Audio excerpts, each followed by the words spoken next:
p.m. Please rise for the Pledge of Allegiance. I pledge allegiance to the flag of the United States of America and to the republic for which it stands, one nation, under God, indivisible, with liberty and justice for all. Clerk Berry, please call the roll. Supervisor Acciavatti. Here. Treasurer LaFauna. Here. Trustee Anderson. Here. Trustee Joseph. Here. Trustee Demink. Here. Trustee Vosberg. Here. Clerk Berry is here. All members are present. Item number 4, presentation. 4A, presentation by the Friends of Chesterfield Township Police Department to Dylan Rheker for the first annual Volunteer of the Year Award.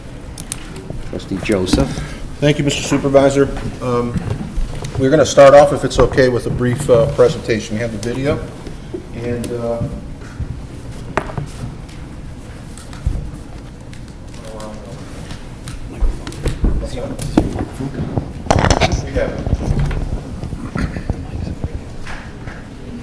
Mr. Speaker, I rise today to recognize recently named Macomb County Volunteer of the Year, 8th grader Dylan Rheker.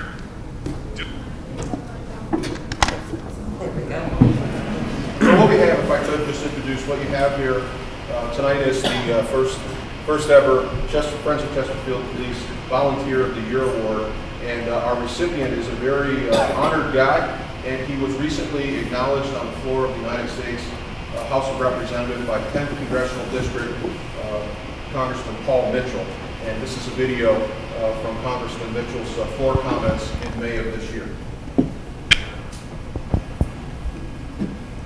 Speaker, I rise today to recognize recently named Macomb County Volunteer of the Year, 8th grader Dylan Rheker.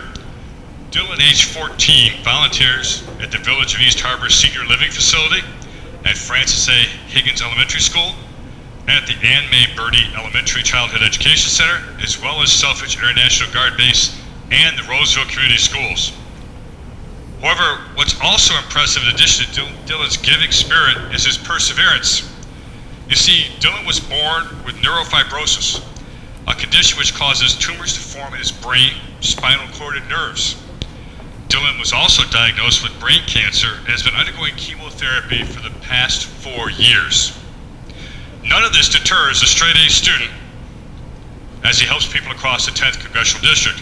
In fact, Dylan recently set a school volunteer hour record with 236 hours of volunteer service last year. When asked about his volunteerism, Dylan responds that he is happy to help and always here if someone needs help. Dylan is an outstanding young man, and I'm extremely proud of all the work he does in our district to make the community a better place to live and work. I wish the best of luck in the future, and I hope all of you will as well.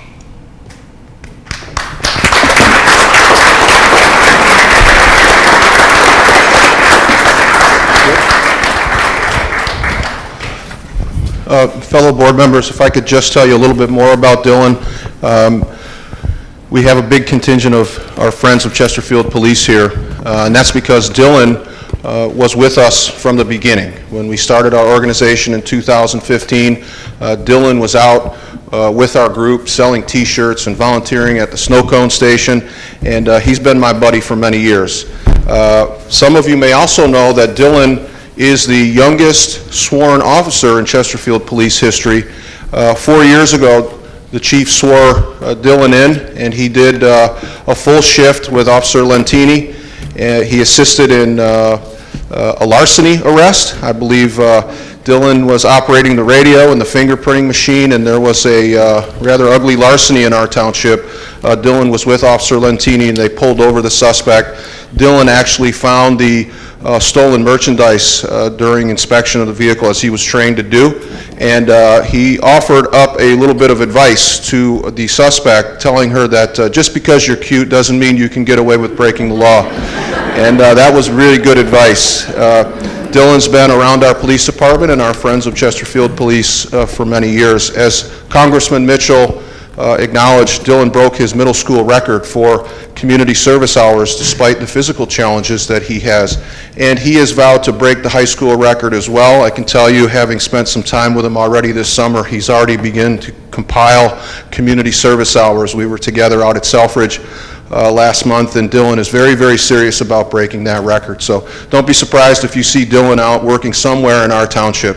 Last month, Dylan was recognized by the Macomb County Board of Commissioners. Chesterfield Representative, District 8 Representative, Commissioner Phil Kraft was instrumental in seeing Dylan recognized for the outstanding work that he does, and he was named Macomb County's Volunteer of the Year last month. Because of his work with our community, in particular the Friends of Chesterfield Police, we have a special award for you tonight, Dylan, and I'd like you to come up and stand with me. Lieutenant McNair, who is the Chesterfield Police Liaison, is going to present you with an award that you very much deserve. So, Lieutenant McNair, Chief Kersten, if you'd come up.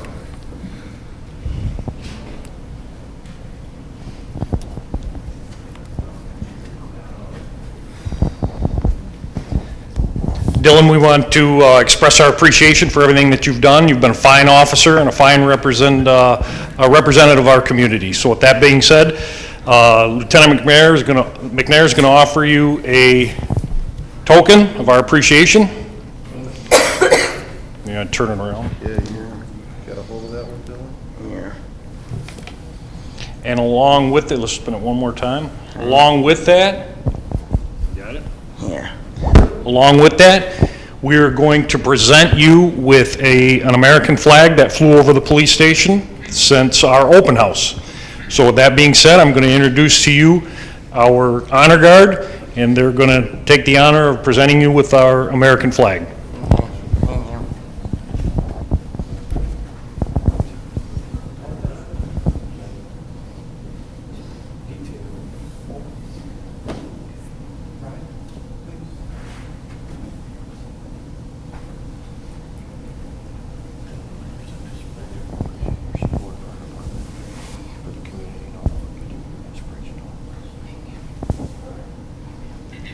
Present. Mark. Order. Mark.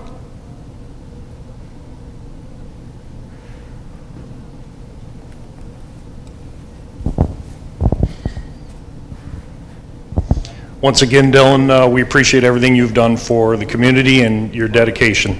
Thank you. Thank you, Chief. Stay up there with me, Dylan. Just stay with me for 1 second. All these people here are lovely, man.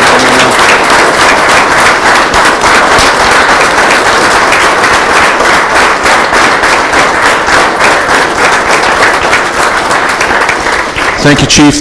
The flag is a special touch, and Dylan, if anybody who knows and loves Dylan knows, wherever he's at, when he hears the national anthem, he stops, puts his hand to his heart, and looks for a flag. He's an incredible kid, and I'm proud to be your friend, and I appreciate you so very much.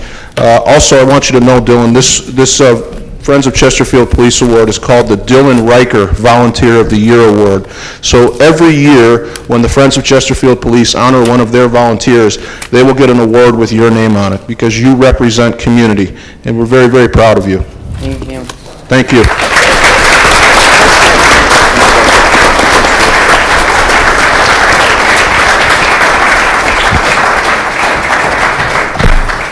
Thank you, Trustee Joseph. Dylan is an amazing young man, and thank you so much, Dylan, for your work and service, and congratulations.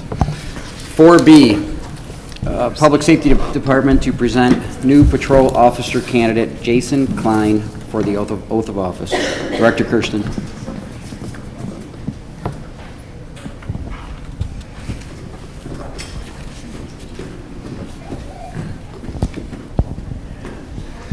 Two honors tonight is honoring Dylan, and one of the second honors is introducing a new officer to the police department. Officer Kline, would you come forward?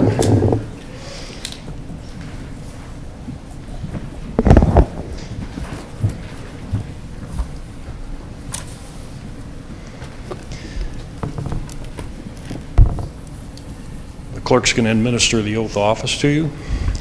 And is your parents, mother? Come on up. Stand right here. Please raise your right hand and repeat after me. I do solemnly swear I do solemnly swear that I will support the Constitution of the United States that I will support the Constitution of the United States and the Constitution of this state, and the Constitution of this state, and that I will faithfully perform the duties and I will faithfully perform the duties of the office of police officer of the office of police officer in and for the Township of Chesterfield, in and for the Township of Chesterfield, County of Macomb, County of Macomb, State of Michigan, State of Michigan, to the best of my ability, to the best of my ability, so help me God. so help me God. Congratulations.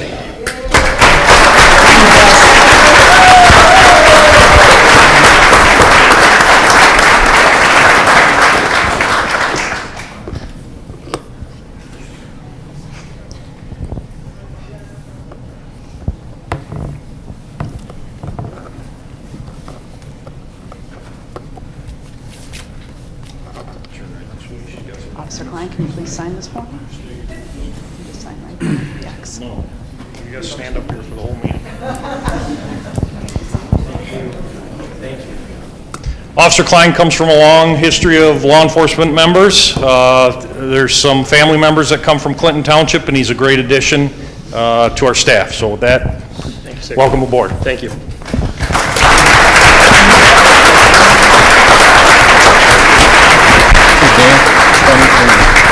Trustee Joseph. Supervisor Acciavatti, I want to make sure the practice is still in place, Chief Kersten. That is, new officers and their family go back to the PD for a reception, and our friends, I think, are going to join them. I didn't let Dylan know. We were hoping that maybe Dylan could, as Officer Kline is a rookie, perhaps Officer Rheker could, share some tips and techniques with them. And I know their family would like to join Officer Kline if that's okay. Absolutely. Absolutely. Dylan could probably teach him a lot. Thank you. Thank you. Thank you. Welcome, Officer Kline. Welcome aboard to Chesterfield. We look forward to your years of service to our township. We are moving on. I don't know if if we do want to move on to the celebration at the police department. You can do so. 4C is a presentation from our facilities Director Josh Sonnenberg. Will present the 2020 concept plans for Brandenburg Park. Thought these people were here for Josh.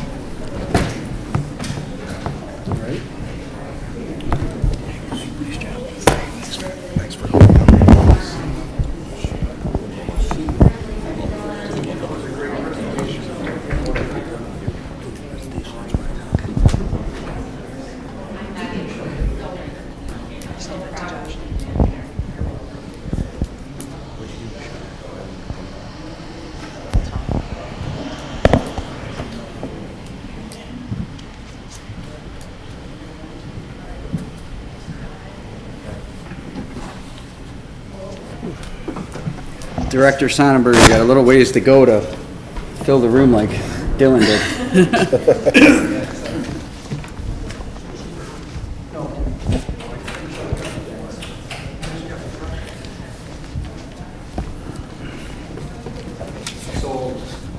I'm here tonight. I'm going to be brief because I know we got a really good... Mike. Oh, I'm sorry. I'm here tonight to go over a master plan that we put together, a conceptual master plan for Brandenburg Park.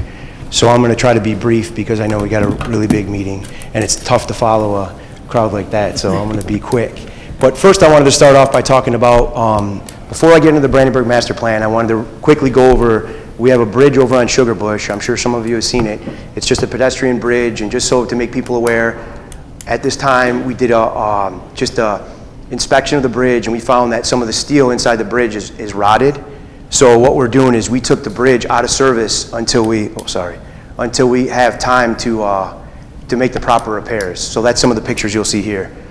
So we are committed to getting that bridge, as it stands right now, back into service before school starts. It's just we want to have a structural engineer inspect the bridge, and then once it's safe, we'll redeck it and we'll open it back up. So I just wanted to make people aware of that. Next is we're developing what we call a Brandenburg Park 2020 master plan. Brandenburg Park I would consider is one of the jewels of our community, but I think it needs a lot of help to get to where it should be. So this is some ideas we put together, just conceptual stuff to get people talking about the possibilities at Brandenburg Park.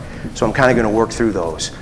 First, you'll see here that this is just Brandenburg Park as it is now, and obviously we got a lot of condition issues.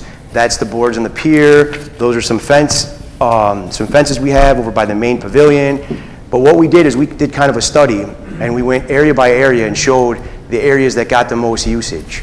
So with that in mind, we created a plan around those areas. The areas that weren't getting used, we tried to come up with a plan to increase those areas, and the areas that were getting used, we tried to make those better. So I'm going to run through some of those areas with you. This here, as you'll see, is the first version of the master plan. What it shows is just all ideas on one piece of paper. What that means is you'll see, like over here on this side, right now we have a unique opportunity just to have a conversation with the city of New Baltimore to meet with our rec needs for both communities. So this area here, all we have in that area is horseshoe pits that when you go week after week and you watch even over the 4th of July weekend, that area does not get used. So we're just talking about the possibility of maybe putting in a rec center because our current youth center isn't meeting our recreation needs. So then you'll see too up top along the shoreline, we applied for a grant, and it's just conceptual stuff to soften that shoreline, because right now they're looking at recreating fish habitat. Well, our attitude is if we're going to create fish habitat, we're going to create some really good fish habitat. So, you know, kids that don't have the opportunity to get out on the lake, they can go out there and they can kayak through that area and fish kind of in a, you know, just a really nice setup, almost give them the feel like they're up north. And with the state's help, we might be able to get this funded. So that's part of our conceptual plan, and then you'll see other areas I'm going to kind of walk you through. The first area we're going to go through is the actual rec center itself. So this drawing was our first concept that we did a couple months ago, just as we started talking to New Baltimore.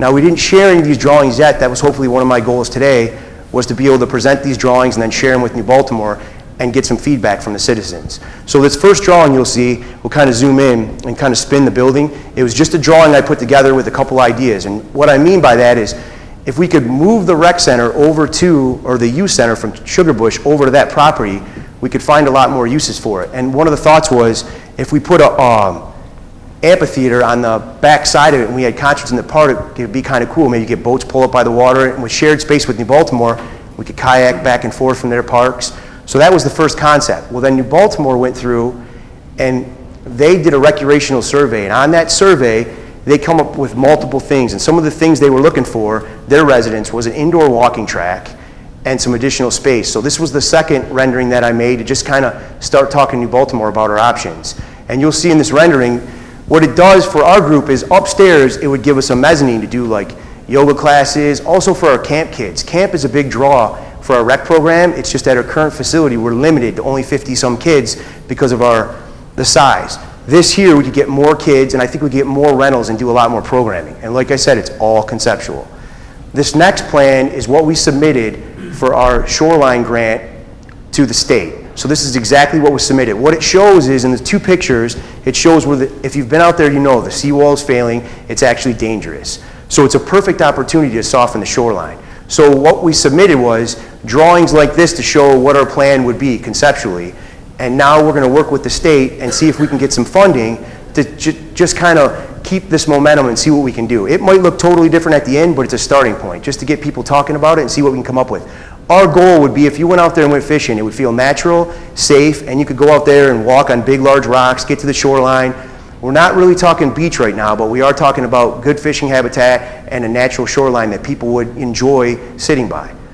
The next thing is, now these are a lot simpler projects that we could potentially do today. One of the things that drives me nuts about that park is the sign. From a maintenance standpoint and just looking at it when you pull in, I'm hoping that we can do something simple like this on top. That was just the first rendering I did, maybe with an LED sign, because we get a lot of traffic on that road going through, and kind of carry that theme out. The next easy thing I would like to do is the booth when you pull in. This booth is old, the brick's in bad shape. We're going to wind up redoing it anyway. Why not carry that theme with the stone? And it's a pretty simple plan, and we can get a lot of bang for our buck. And then some other simple things I'd like to consider is the splash pad. Everybody loves a splash pad, but I got to admit to you, like on a hot sunny day, it's literally like a frying pan. There's no shade whatsoever. The only shade you can see is that tree right there, and people huddle under that tree.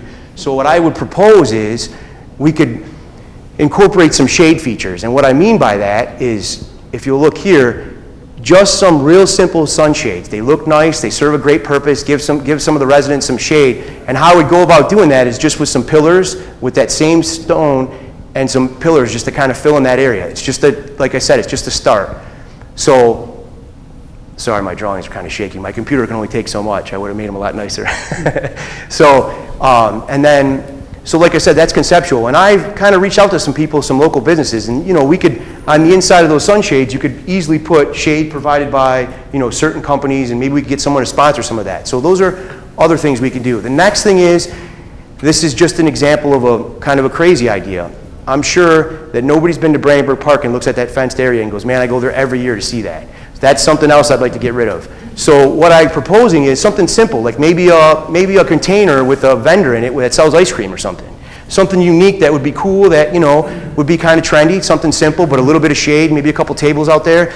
We could get in contact with a local college or community, and they do contests to design and build those. Maybe we could participate in that. Maybe it's something we could do to do that. The next thing is the main building. The main building was built in the 70s, and it needs some work. The windows are bad. The exterior we could repaint and finish, but I'd like to kind of carry that same theme through the park. And what I mean by that is, this is a rendering I did to show you what my idea would be for the building. So it's a stone veneer, painted brick with just a couple architectural accents to kind of dress it up. You know, when you're standing at Brandenburg Park and you walk down the pier, that would be the first building you'd see. We might as well, you know, make it nice. We're going to have to redo these buildings because they're at their end of their useful life. We might as well make them nice for the next 30 years and get the most bang for our buck. So that's pretty much about it. Sorry, I tried to go through as fast as I could. Very impressive. I've been involved with these conversations a long time with you and your passion for that park, and the fact that you see what that park is and what it could be. Thank you. Very impressive. Any questions from the board? Trustee Duchane. Just the other board members, Josh did present this to the Parks and Rec Commission 2 weeks ago, and it came, he came back with a well response. Everybody liked it, thought it was some good ideas, and he said he was going to present it to the board. So wherever we go with this, I think it's got some good ideas, and this 7 of us maybe come up with some ideas for funding and things like that. A lot of it is, you know, like say, just fixing up the building, putting a facelift on, not demoing the buildings, but like saying those buildings are from the 70s, and I think I know the person that did some work on that back in the days. So time for some rejuvenation, but it's whatever this board wishes. But I think there's some good ideas there that he's presented, and hopefully you guys like it. Thank you. Trustee Glassberg. Thank you. Thank you, Josh, for the presentation. Great ideas, and I liked how you went through it very. I'd love to see all the details, but we got a real good picture of it, and I liked hearing kayaks. I think you said it 3 or 4 times, and I appreciate that because there's a big demand in this area for people wanting places to go in, and that would just be one more place to go, and especially with the connectivity to New Baltimore, it'd be an exciting thing. Thank you. We did apply. You'll see a big part of that plan is the shoreline restoration and the softening of that shoreline. The Brandenburg Park seawall failure and the desperate need for repair there has been something that has been on my mind since before I ran for this office. An opportunity did come up, and our project is in the queue for a potential funding and participation to soften up that shoreline. It should be noted too that whole application was, the drawings were not consultants putting together. They were Director Sonnenberg. They were done in-house. It was a team effort, though. It was Kevin and Amanda. Trustee Joseph. Yeah, when you say softening the shoreline, you're talking about the elimination of the seawall. So we would not have a seawall. We would incorporate a more accessible waterfront. In this particular case, you're talking about more fish, friendly type environment, correct? Yeah, and what they usually do is they call it a riprap wall, and it's common now. And if you look at our shoreline on a map on this side of Lake St. Clair, it's a hardened shoreline from Lottie View up, for miles. Everyone's put seawall in for years. And what the big push is now, with the Army Corps, the Great Lakes Commission, NOAA, they all want soft shorelines. And if you can put it in an area where they know it'll stay, there's a good chance they'll fund it. And what they really want is fish habitat. By softening those shorelines, and it's not really a soft shoreline, to me a beach is a soft shoreline, but that's what it's considered. So when you put in that riprap, all you're really doing is cutting the seawall down to the elevation of the ground, and then you stagger the rocks down. So you're just burying the seawall inside that ground, but the areas that it's bad, they'll get pulled out. So that was our first crack. What I did is I looked at the plans that NOAA's funded for the last 10 years, and I took everything we liked, and I basically made a collage, and it's like a, you know, I mean, from turtle habitat to everything that they could ever ask for, all the buzzwords are in there. Because I think that would fit, and I think it could also be used as a teaching and education tool. You bring kids out there in summer camp, and you can show them and get them in that harbor where they can kayak safely. The problem I have in New Baltimore is, I've seen kids, my parents, I grew up in downtown New Baltimore, they get out there in those kayaks, the wind's blowing the wrong way, and before you know it, you're halfway across the lake. In that little harbor, you could take young kids and give them the opportunity to kayak and fish like if they were up north, you know what I mean? So just little things that kids that can go, you know, go to a park setting like that and do things that they want to do safely. So the point of the seawall is obviously the erosion, so you're talking like removing half keeps the land intact, so to speak. I don't know the proper terminology, but and then allows the, as you call it, the soft shoreline. On a completely different note, when you were brought on board, there was a lot of discussion, and I remember talking with Supervisor Acciavatti, and he was very enthused about your interest in our township, and he said, you know, if we can get this guy, and now I see what he's talking about. You've been dealing with the HVAC issues and the electrical issues because it gives you access to do your real passion. This is the stuff I love. Every time I see you talk about Brandenburg, you light up like you know, somebody talking about their grandkids or kids, and you know, you're just very excited about it, and it shows in your presentation. Those drawings and those renderings come from a place of passion. It would have cost us a lot of money to go out and get somebody to come in and give us a presentation that you did because you love this community, and I really do see your value more and more every time you talk about Brandenburg Park. So thank you for that presentation tonight. Thank you very much. Clerk Berry. Thank you, Mr. Supervisor. You know, I'd like to just talk about some of the things I really loved about that presentation. The truth is I really loved everything. But the things that I like about it is it serves multiple purposes. It's educational, it's recreational. I think it addresses the needs of our community, addresses some of our logistical issues as well. And I also like that we're doing some cooperative work with a neighboring community. I think that's certainly going to be the way of the future. It's fiscally a good move. It's also, it builds good neighbors, good neighbor relationships. And I think that it accomplishes a lot there. So I'm very interested to see how the grant turns out. I'm also interested to kind of get some idea in terms of, in a perfect world, if we were to, you know, be able to have a magic wand and get anything we wanted, and we wanted that, what would the cost look like? Yeah, that would be the next phase. Like, the idea here first was I wanted to release this to the public to get some feedback and get people involved and excited about it. And then what we could do is we could start putting cost to them. You know what I mean? And I tried to keep it, from a construction background, I tried to keep it as simple as possible. You know, as much bang for a buck as we could, and low maintenance from my end. You know, so we'll incorporate all those things, and it's a process, and I'm excited to be able to start that process. Absolutely, I think that in my estimation is not if we should do that, it's how we should do that. And that's fine. Thank you. Treasurer LaFata. I like your presentation. The only question I got is, you got Chesterfield 2020. Is this thing projected to be complete in 2020, or? Mr. LaFata, I wish that was the case, but as you know, that, I mean, it was kind of the catchword that we use, is because I want people to show that we're committed. We're going to do this, and you know, my attitude going into it was I tried to make something that was kind of catchy when I submitted the drawings for the township, for the to the state. So I wanted to kind of look like we had a plan and we were prepared. So they liked that, and that's kind of like the thing I've been holding on to. Now, obviously, the planning is the most important thing, and it's easy to change and adjust things on paper, and that's kind of what I'm after now. Just getting people involved and, you know, making commitment on paper and then going to pricing and moving forward, so. Okay, so there's nothing really set in stone on time? No, not yet, but I do think we could start some of those smaller projects like the guard shack and the sign in the fall. I know beautification's approached me. That's how some of this started, along with Parks and Rec, with some concerns. And that sign, that's cheap, we could do that, and the guard shack, I mean, but I just want a theme to carry through, so I don't want to start one thing and then change the theme halfway down the street. I just want to make sure it's cohesive, that's all. All right, thank you. Trustee Anderson. Yep, thank you. Just, I know past board, there was biggest improvement made on that property was a parking lot, and you went into the eyesore buildings that are kind of tired and everything else, and personally, I think you're doing a tremendous job there of bringing that, bringing that property, making it more usable for our citizens, residents, everything else, so thank you, sir. Thank you. The next steps here, I think we keep moving forward. Some of the projects laid out are very, very large in nature, like the seawall, the shoreline restoration, and I think Josh, you did a really good job of explaining the opportunity and basically there's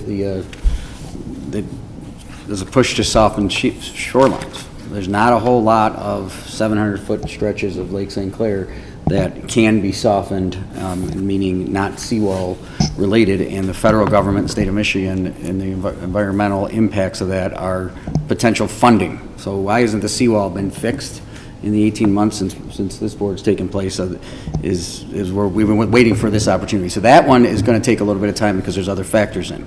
The rec center, I'm hoping that this jumpstarts a pretty serious conversation because the youth center at the end of Community Center Drive, we all know is at the end of its useful life, and this is one opportunity or one potential location. It's one that I think is very attractive because our neighbors in New Baltimore are also under a dilemma with their youth center, and this idea is there. Some of the other ones, and one that wasn't touched on was the tennis courts, and resurfacing the tennis courts and basketball courts. That basketball court gets used. It would get used more, and the tennis courts I know would get used more if they were functional and usable.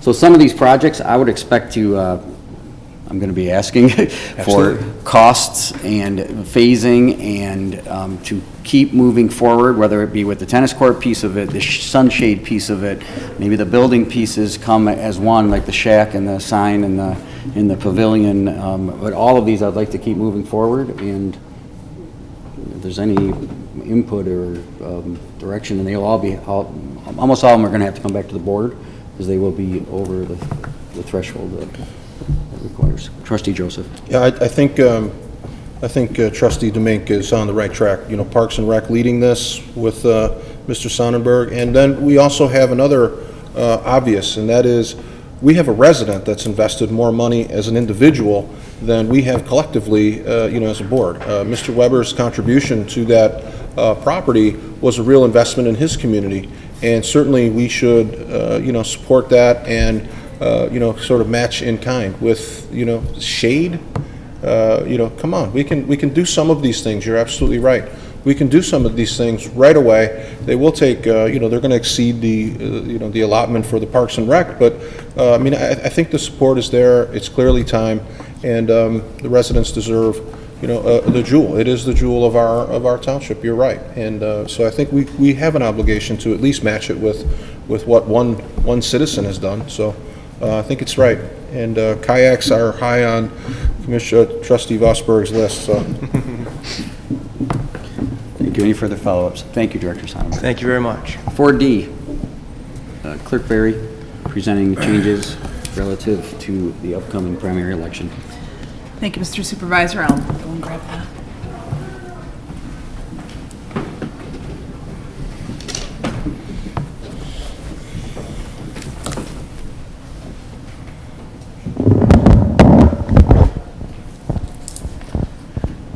Thank you. I just want to take the opportunity to give a brief presentation to the board and our residents about some of the changes that are happening for the August 7th, 2018 primary election.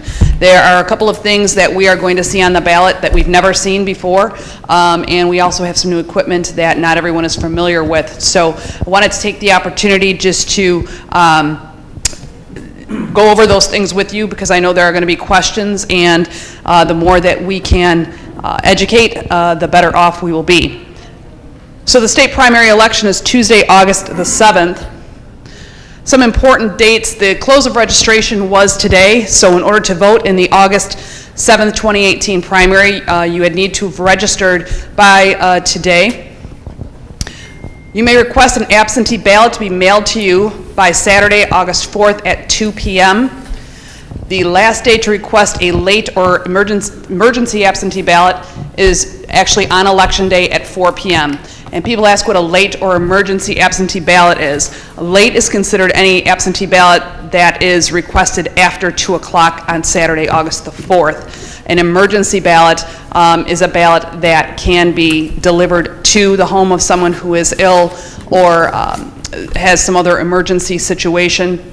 A late ballot must be voted in the clerk's office. So an emergency ballot has to meet a certain criteria, and that can be brought to you by a designated individual or someone from the clerk's office, but a late, simply a late request anytime after that Saturday, August 4th at 2 p.m. deadline needs to be voted in at the clerk's office. Tuesday, August 7th, of course, is Election Day. Polls are open from 7 a.m. until 8 p.m. About the ballot. A couple of things about this ballot. It is a two-sided ballot, so please be sure to turn your ballot over in order to vote for all of the sections on the ballot. The two sections that will appear are the partisan and the proposal sections of the ballot. And this is one where we have not seen, certainly that I can ever remember seeing, and that is we have 3 parties that have qualified for ballot access. So instead of the typical 2 columns, Republican and Democrat, we will now add the Libertarian Party column to the partisan section of the ballot. Where that becomes problematic is that when we just had 2 party columns, we had voters who would attempt to cast votes for candidates in both primaries, and that would spoil the ballot. Well, now there are 3 columns. So you must choose which column you will be voting in, either the Republican, the Democrat, or the Libertarian Party primary. You cannot vote in more than one. So all of your choices must be made from one of those columns. So that is a significant change to the ballot. Also, the proposal, the Macomb Regional Transportation Millage, as well will appear on that ballot. In your partisan section, again, you cannot split what people consider splitting their ticket. You cannot split your ticket in a primary, and the reason for that, and I know it upsets a lot of people when we tell them that they can't do that, and the reason for that is because primary elections are really partisan nominating elections. The political parties pay for those elections, and we simply administer them. So essentially what you have is on one ballot you have 3 elections going on simultaneously. The Republican primary, the Democratic primary, and now the Libertarian primary. So you have 3 parties having their individual elections on one ballot. So that is why if you were to vote for some Republicans and some Democrats, you would be in essence voting twice. So that is why you cannot choose more than one. And you must make all of your selections from only one party column or your vote will not count.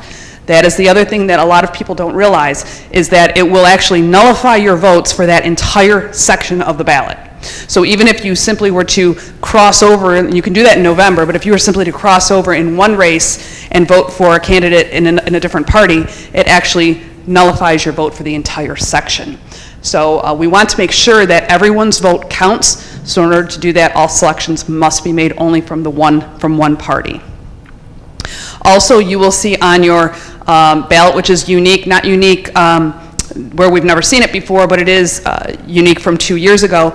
In gubernatorial years like this year, you will have precinct delegates who appear on your ballot. They appear on the back side of the ballot. And a lot of people don't know what precinct delegates are.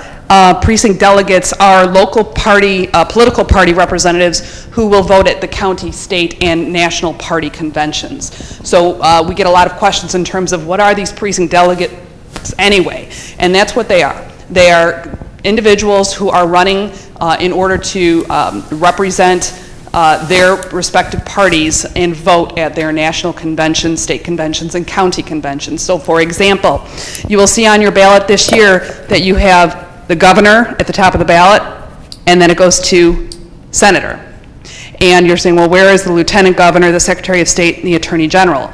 Those 3 offices are nominated at conventions. So those precinct delegates are the individuals who will select those candidates at their respective party conventions. So you will see them on your ballot. In the proposal section, a proposal is for the Macomb Regional Transportation Millage. And Another question that we get pretty regularly is, do I have to vote the entire ballot? No, you do not. You may vote either in just the partisan section, or you may vote strictly for the proposal. You do not have to vote the entire ballot. You can vote one section or another, so you may only vote for this proposal if you wish to do that. Another question that we get fairly regularly, especially when there's millage questions involved, is we will have voters who ask our staff in the elections department or our staff at the polling location, well, what does this really mean? How much is that going to cost? What do you think of that, or where can I get information? Our staff cannot by law answer those questions. So, of course, they're very knowledgeable and they know the answers, or they may have an opinion, but they cannot by law interpret or give opinions on any proposal language. The only thing that they will do is they will refer you to the ballot language. And it's not that they're not trying to be helpful, but by law that is all that they can tell you.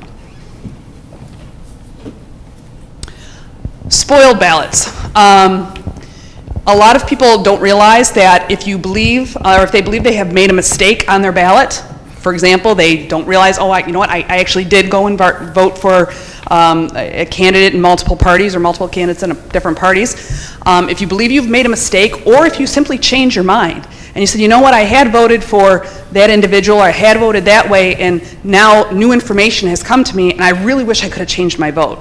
If you voted by absentee ballot, you can very much do that. You can actually call the clerk's office, and so long as that ballot has not been tabulated, and we do not tabulate the ballots until Election Day. So anytime prior to Election Day, you can call the clerk's office. We will receive your unused, or we will retrieve, your voted ballot, and we will spoil it for you and give you a new ballot, so long as it has not gone for tabulation. So anytime up to Election Day, you may request a new ballot, so long as it has not been tabulated. If you are at the polls on Election Day, the election inspectors will alert you to the fact that you may have spoiled your ballot, or if you simply make a mistake in the polling booth, you may also receive a new ballot at the polls. You simply need to ask an election inspector for assistance. As you know, or as you may know, we have some new election equipment this year. And if you voted in May in the precinct, you may have seen this new equipment. And we just want to very briefly go over it with you so it does not look foreign or unusual to you. There are two pieces of new voting equipment that you will see in the precinct. One is the new voter assist terminal. This is a piece of voting equipment that is designed to assist voters who have visual or auditory or mobility or cognitive challenges, but all voters may use them. Just because they're what used to be called the handicap accessible voting equipment, it may be used by all voters, and we are encouraging all voters to try to use this system. The one thing that we really like about it is that, number one, you cannot spoil a ballot because it will not allow you to do so. In addition to that, it takes a very small, narrow card that is unmarked, and it will simply print out just the races you voted in. So it does not come pre-printed. It prints once you have major selections. It also is, you are able to make the font larger. You can change the contrast. You can go back and forth. It allows for a lot of things that a regular standard ballot does not. So we encourage everyone to use that piece of equipment. The tabulator is also going to be new to you. We now have a much smaller, more compact tabulator with a screen that tells you, a much larger screen, to tell you if your vote has actually been tabulated. So it assures you that your vote, once correctly inserted, has been tabulated. So you have confirmation of that. The other thing that these tabulators do is they send results directly to the county clerk's office, directly into their website, so there is no more waiting as long as you used to have to wait on election night for results. For voter information and assistance, we also would like to make sure everybody knows that there are a lot of places to get information and assistance. One is our office. And myself, Deputy Clerk Nyza, and Mary Gomez is our election support staff. We are specifically the elections department. However, any one of our department staff can help you, anyone in the clerk's department. Some of the information that you can receive from calling us or going to our website, which is really the very best place to go, because as soon as if there happens to be a change, if there's information we need to get out immediately, it will happen on the website first. You can look for your voting precinct locations. You can get election day information. You can get information on absentee voting. You can get forms, instructions, and we also have a variety of helpful links for you for additional voting information. Michigan Secretary of State, Michigan election law. We provide links for you to all of those departments, and I believe I can show you that very quickly. So when you come to our website and you go to the clerk's department and the elections page, this is what you will see. So you can see on the left-hand side you have all of that information available to you, as well as some additional information. And if you click on the voter information, you can see that there are links, and there are the links there to check to see if you're registered to vote, if you would like an application to register to vote, and what Michigan election law is. And you'll see that that link takes you directly to the Michigan Voter Information Center. That is the Secretary of State's portal for everything and anything you can consider or conceive of when voting in our elections. So you can view your sample ballot, you can track the status of your absentee ballot, and you can also verify your voter registration. So this is a very helpful site to go to, and you can see again on the left-hand side, pretty much every special circumstance is covered as well.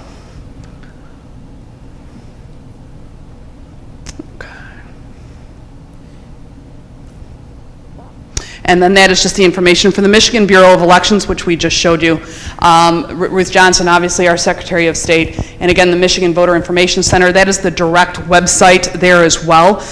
They also have a variety of frequently asked questions. They talk about splitting your ticket and why you can't do that in a primary, and a lot of other very specific questions that may be for special circumstances. Again, pretty much anything that you could need to know, one of these websites is going to give you that information. So we wanted to make sure that all of that information was available to you, and I thank you so much for that. I appreciate it, Board. Thank you. Trustee Vosberg. Thank you. Yes. Thank you, Clerk Berry, for the presentation. I used that voter assist terminal the last election. Does that, there was only one issue on the ballot, so for this new ballot with more items on there, does that correct you as you go? Or you mentioned that before you're done voting, it lets you know if you made a mistake. So if I start at one party and flip the page and maybe I went to a different party by mistake, at what point does it tell you that you've made a mistake or that you went into two places? Sure. What we'll do is on one of the initial screens, it will ask you which primary you'll be voting in, Republican, Democrat, or Libertarian. And then if you, for example, select the wrong one and you want to go back, you can always go back on the screen, but when you select Republican, for example, or whatever party you choose, that's the only options you're going to be given. So it doesn't even give you the possibility of doing that. So it prevents you from making a mistake. Correct. Once you've done it. All right, thank you. Sure. Any other questions? No, thank you so much. Thank you. Director reports. We got one. Director Coddington. Good evening, everyone. Just a real quick update. The water rates in the area have just been finalized by Great Lakes Water Authority and Macomb County Public Works. And I just wanted to pass on the information. It's approximately 5.3% increase on the water, or 3.7% on the sewer, or an overall of about 4.5% increase. Roughly a minimum of $30,364 a month on our end. This information has been passed on to Treasurer LaFata and the Water Advisory Board, and we're hoping they're going to study on this soon and move along with it so we can move forward with this coming up. So that's all I had at this time. Thank you. Thank you. Any questions for Director Coddington?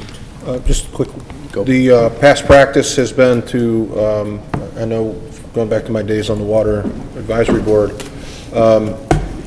to try to keep pace with a pass-through. Is that the request, that we are looking to simply find the dollar amount? I appreciate you pointing that out on a monthly basis and look at this point to pass, dollar for dollar. At this time, we're looking for a straight pass along. Great, thank you. Thank you. Any further department reports?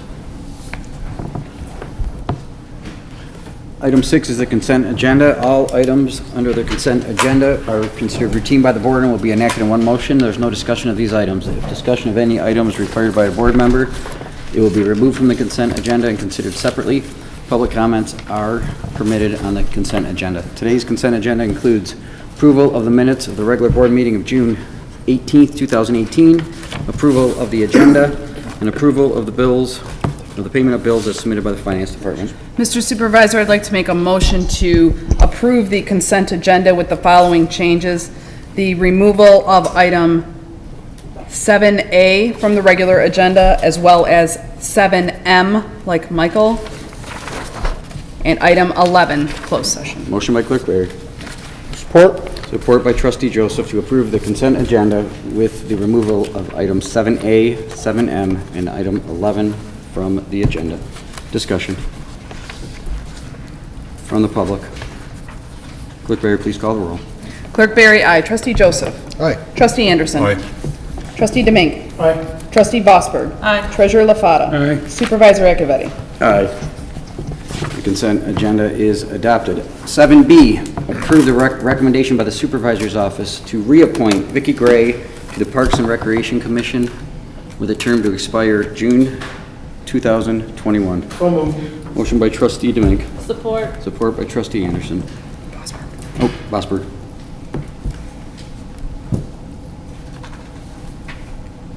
Discussion. 6 years. Thank you so much. You chair of the commission, amazing member of that team, and looking forward to your input on the Brandenburg Park vision that was shared with us tonight. Clerk Berry, please call the roll. Trustee Demink. Aye. Trustee Vosberg. Aye. Trustee Anderson. Aye. Trustee Joseph. Aye. Treasurer LaFata. Aye. Supervisor Acciavatti. Aye. Clerk Berry, aye. Motion passes. Congratulations. Thank you. 7C, approve the recommendation by the supervisor to appoint Alan Christ to the Parks and Rec Commission with a term to expire June 2021. So moved. Support. Motion by Clerk Berry, support by Trustee Demink. He's not here tonight, sir. 21 years. Actually, since 1997, so 21 years Alan's been on the board. Motion by Clerk Berry, support by Trustee Demink to reappoint Mr. Christ to the Parks and Rec Commission till June 2021. All those in favor? Aye. Opposed? Motion prevails. 7D, approve the recommendation by the Supervisor's Office to appoint Ralph Jaworowski to the Planning Commission with a term to expire June 2021. I'll make a motion to approve as stated. Support. Motion by Supervisor Acciavatti, support by Trustee Joseph. Mr. Jaworowski reached out to me showing interest in serving the community. We had a couple of interviews and conversations. I think he's going to be a great asset to the Planning Commission, and I look forward to his service to the community. Trustee Joseph. I just wanted to say thank you, Mr. Supervisor. Your work on, in particular, the interviewing and the interest that you've taken in the various commissions. So as a commission term expires, it is not simply an automatic that individual is continued. What you have done with your last several recommendations is actually interview candidates, new candidates, current members, and you make a recommendation that involves a pretty serious vetting of these commission memberships. They're very, very, very important to our community, and it's critical, especially on planning and zoning. I know Trustee Demink can support me, as well as Anderson, who served on these. There's some very, very important things that come to these bodies, and it's critical that individual commission members go out as part of their responsibility and look at the property, walk the property, understand what it is that they're voting on, and to take the time that you've taken. It has not been a past practice, and I think it's one that's been sorely missed, and it's very evident now as these commissions are formed. The investment that you put in them, I think, is very well placed. We get some very deep discussions and interviews and discussions during these reviews of petitioner plans, and as our township grows, it becomes even more vital. So thank you for the work that you've done, and I look forward, hopefully, with an affirmative vote here, to work with Mr. Jaworowski on the Planning Commission.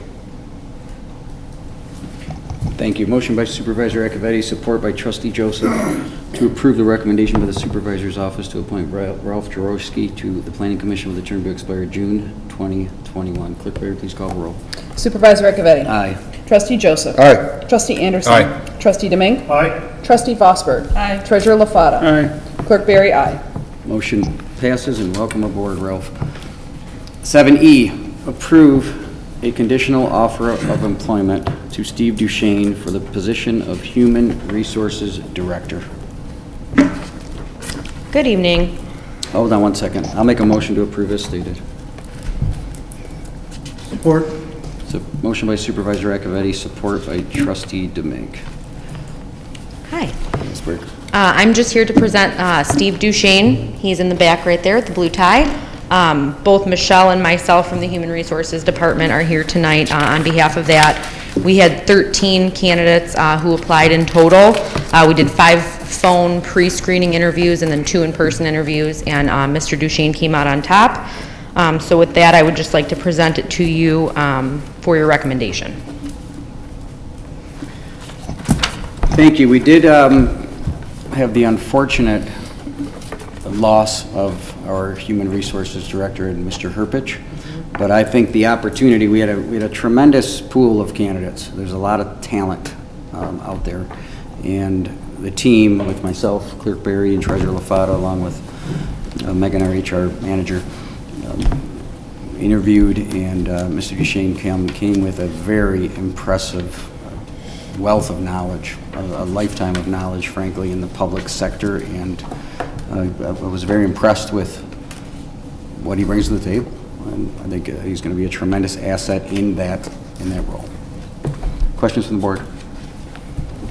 Supervisor, when I heard he had interviewed, I met Mr. Duchane 16 years ago when I hired in Sterling. He was there for a while, and after I heard he applied here, I reached out to some longtime employees of Sterling, and they said, with high regards, they respected his opinion, and he does an excellent job. And I did forward that information to you, sir. Trustee Joseph. Mr. Supervisor, I've really spent a lot of time thinking about this. First, I'd like to say thank you for the inclusion of the board as the deliberations were continuing. We were given updates and opportunities for discussion. Mr. Duchane comes to our community. He's well known in other places, and I want to say to him that I respect and appreciate the very forthright way that you've handled some of the things that have been talking points during your process here with us. Accepting responsibility for mistakes is honorable. You're known as a very bold individual, and I respect that immensely. You cannot be bold and be mistake-free. So you've made some mistakes. I think you've owned them, and I know that you regret some of them. My concern is the fit with our community at the current time. I think, just in talking to my fellow board members, I am in the extreme minority, perhaps the only one. I just don't think this is a good fit for us at this time, and I didn't want you to think with my no vote that it had anything to do, well, I wanted to tell you what it had to do with, I guess, is my point. Great respect for some of the leadership capacities and decisions that you were forced to make. We're in a very tough spot here, and I won't elaborate. Again, I just wanted you to hear directly from me the reason for my no vote tonight. Again, it's just not a good fit, in my opinion. but I do have respect for the full-time officials that were in the vetting process, and I also have respect for other trustees who did reach out to you directly with very point-blank questions, very specifically, and you did not shy away from them. You were very candid, and I think the feedback that I got was very honorable, and I think it takes a lot to own your mistakes, and you've certainly done that. And I wish you well. I expect you to be confirmed here, but again, I have some reservations and wanted you to hear it directly from me. Any further comments from the board? Motion by Supervisor Acciavatti, support by Trustee Demink to offer the attached conditional offer of employment to Stephen Duchane for the position of Human Resources Director. Clerk Berry, please call the roll. Supervisor Acciavatti. Aye. Trustee Demink. Aye. Trustee Anderson. Aye. Trustee Joseph. No. Trustee Vosberg. Aye. Treasurer LaFata. Aye. Clerk Berry. Aye. Motion prevails. Welcome aboard. 7F. This is Ms. for... Burke, you can still hang up there. Oh, sorry. 7F, approve a conditional offer of employment to Michele Vannerson for the position of Assistant Parks and Rec Director. I'll make a motion to approve as stated. Support. Motion by Supervisor Acciavatti, support by Clerk Berry. Ms. Burke. This is for a conditional offer of employment to Michele Vannerson. She comes from neighboring New Baltimore. Amanda and I had interviewed her back at the beginning of the year. We were very impressed by her, and we think that she would be a great fit for the vacancy in our position that we have right now for the Assistant Parks and Rec Director. Comments from the board? Very impressed with Michele and Mr. Vannerson and Ms. Vannerson, and looking forward to being on the team and part of our Parks and Rec vision and moving Chesterfield forward. Motion by Supervisor Acciavatti, support by Clerk Berry to offer a conditional offer of employment to Michele Vannerson for the position of Assistant Parks and Rec Director. Clerk Berry, please call the roll. Supervisor Acciavatti. Aye. Clerk Berry. Aye. Trustee Anderson. Aye. Trustee Joseph. Aye. Trustee Demink. Aye. Trustee Vosberg. Aye. Treasurer LaFata. Aye. Motion prevails. 7G. Thank you.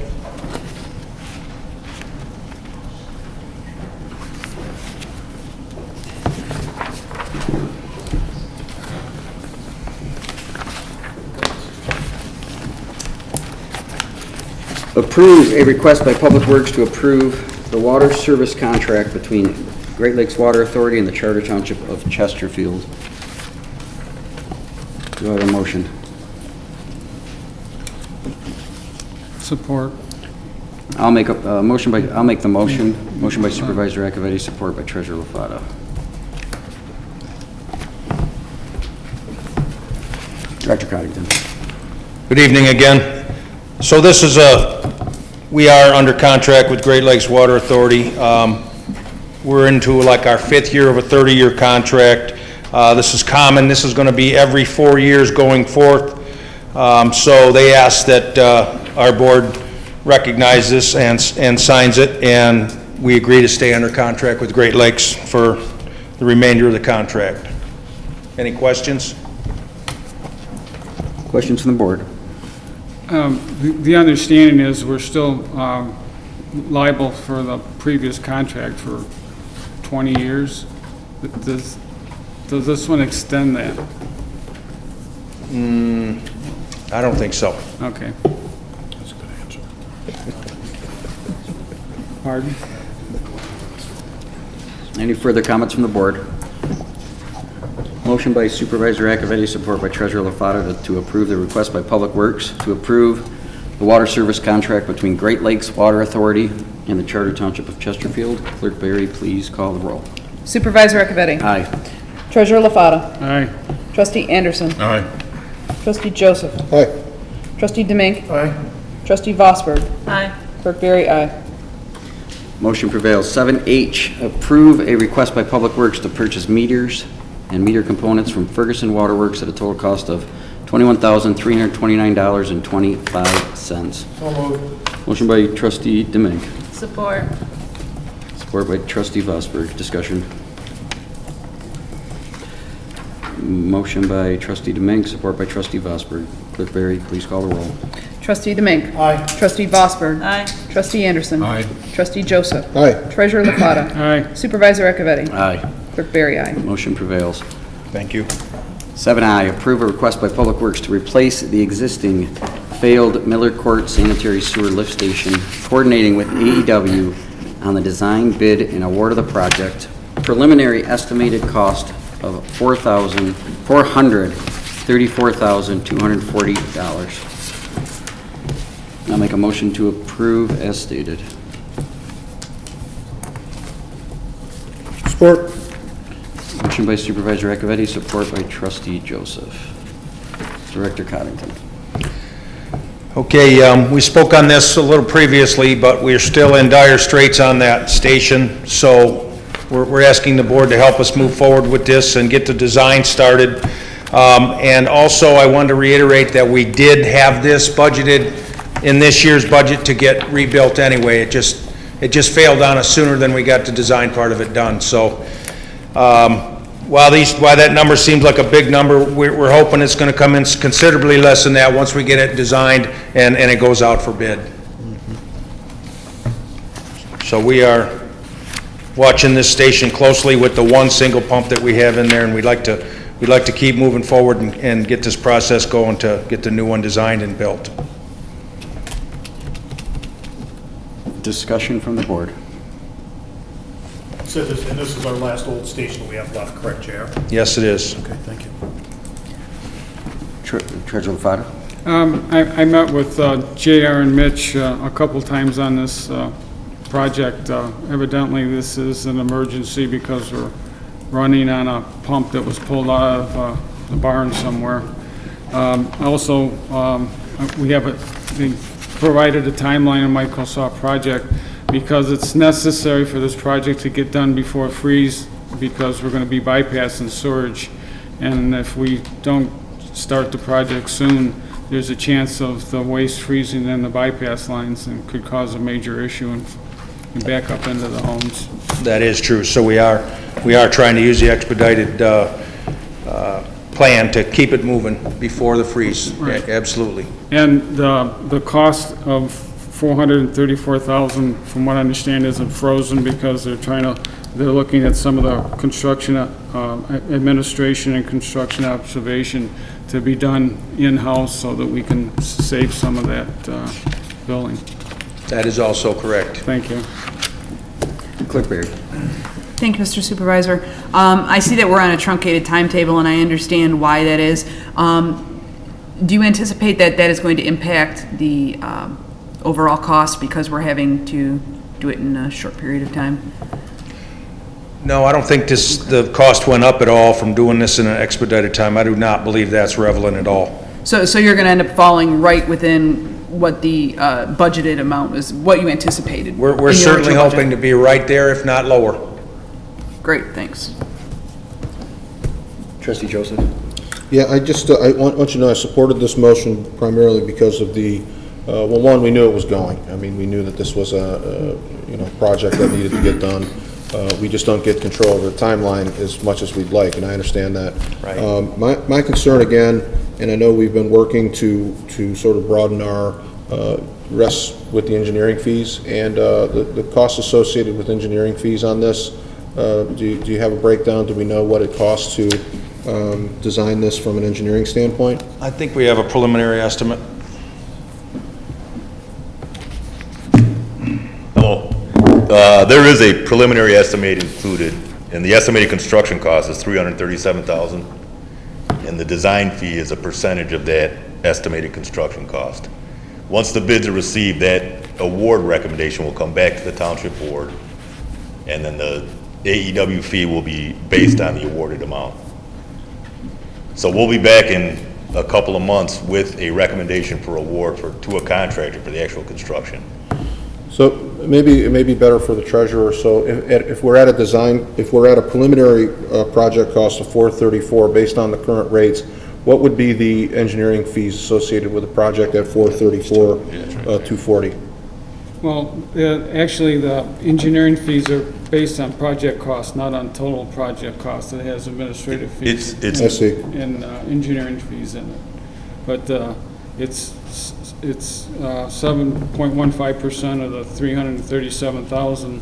That if it shrinks, the design cost should go down. So it's roughly 24,000. The hope is, and I really do, we have an in-house engineer now, and I'm glad to hear that you will be sort of shoulder to shoulder as the project moves forward. Puts us in a better position down the road because the more familiar you are, AEW has been our engineer for a long time. Certainly you don't want to start shopping out when you're in the midst of a, catastrophic situation. So the familiarity with our system and it's good to have you on board, and I hope you are really involved in this as we move forward, because I think we might need you for projects down the line. So thank you. Thank you. Any further discussion by the board or the public? Motion by Supervisor Acciavatti, support by Trustee Joseph, to approve the request by Public Works to replace the existing failed Miller Court sanitary sewer lift station, coordinating with AEW on the design bid and award of the project. Preliminary estimated cost of $434,240. Clerk Berry, please call the roll. Supervisor Acciavatti. Aye. Trustee Joseph. Aye. Trustee Anderson. Aye. Trustee DeMink. Aye. Trustee Vosper. Aye. Treasurer LaFata. Aye. Clerk Berry, aye. Motion prevails. 7J. Thank you all. Approve a request by Public Works to upgrade a 10 gigabyte switch that High Tech will purchase and install for $5,196.66. Do I have a motion? So moved. Motion by Trustee DeMink. Support. Support by Trustee Vosberg. Assistant Director Johnson. Good evening, Board. Back in December, the Township Municipal Office had their switches upgraded to the 10 gigabyte switch. At the time, the DPW was deemed not to be necessary to upgrade it because we weren't utilizing the software and all at the time.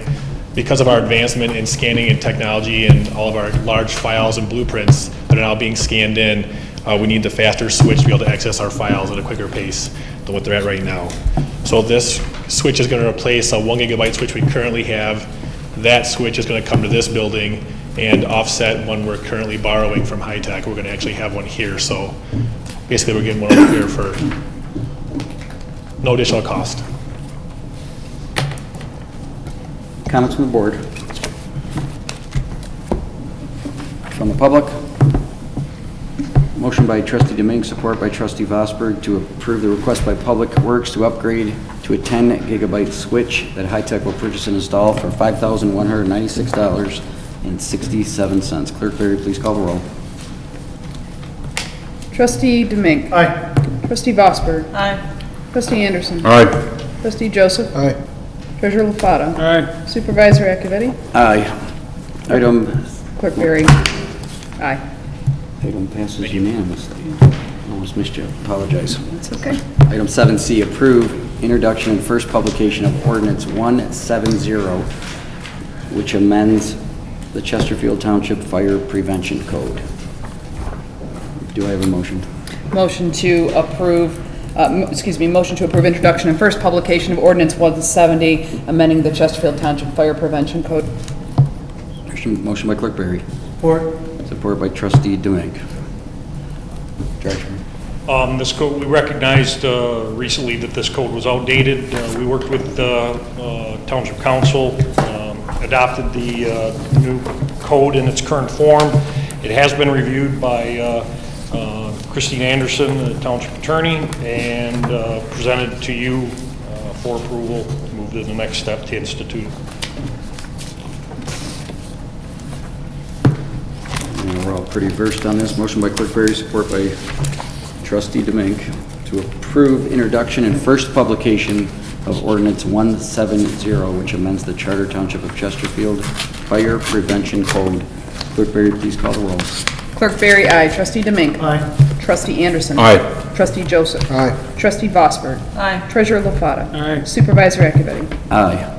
Motion prevails. 7L, adopt resolution 2018-16, updating the fee schedule for the fire department. Do I have a motion? So moved. Motion by trustee Anderson. Second? Support by Clerk Berry. These are the fees charged by the inspection department at the fire department for the review of certain activities related to the fire code and other activities related to fire inspections. I'm going to apologize to you. Trustee Vosberg actually communicated with me on Friday. There's been upgrades in it. There's been some restructuring of it. Captain Schroeder, who actually took on this project, worked closely with Gary DeMaster at the building department to address some of the fees and certain charges that have been listed here. And also he did a comparison study with other communities around the Macomb and Oakland area. I should have attached this to you earlier. There's a couple other emails that you didn't receive, so my apologies. But there's slight increases in some of these. There's slight reductions in others. Discussion. Comments from the public. Trustee Vosberg. Thank you. So this document that we have is what we will be approving this, and that will supersede the previous fee schedule? That is correct. Okay, so there's nothing from the previous schedule that will carry forward in addition to this.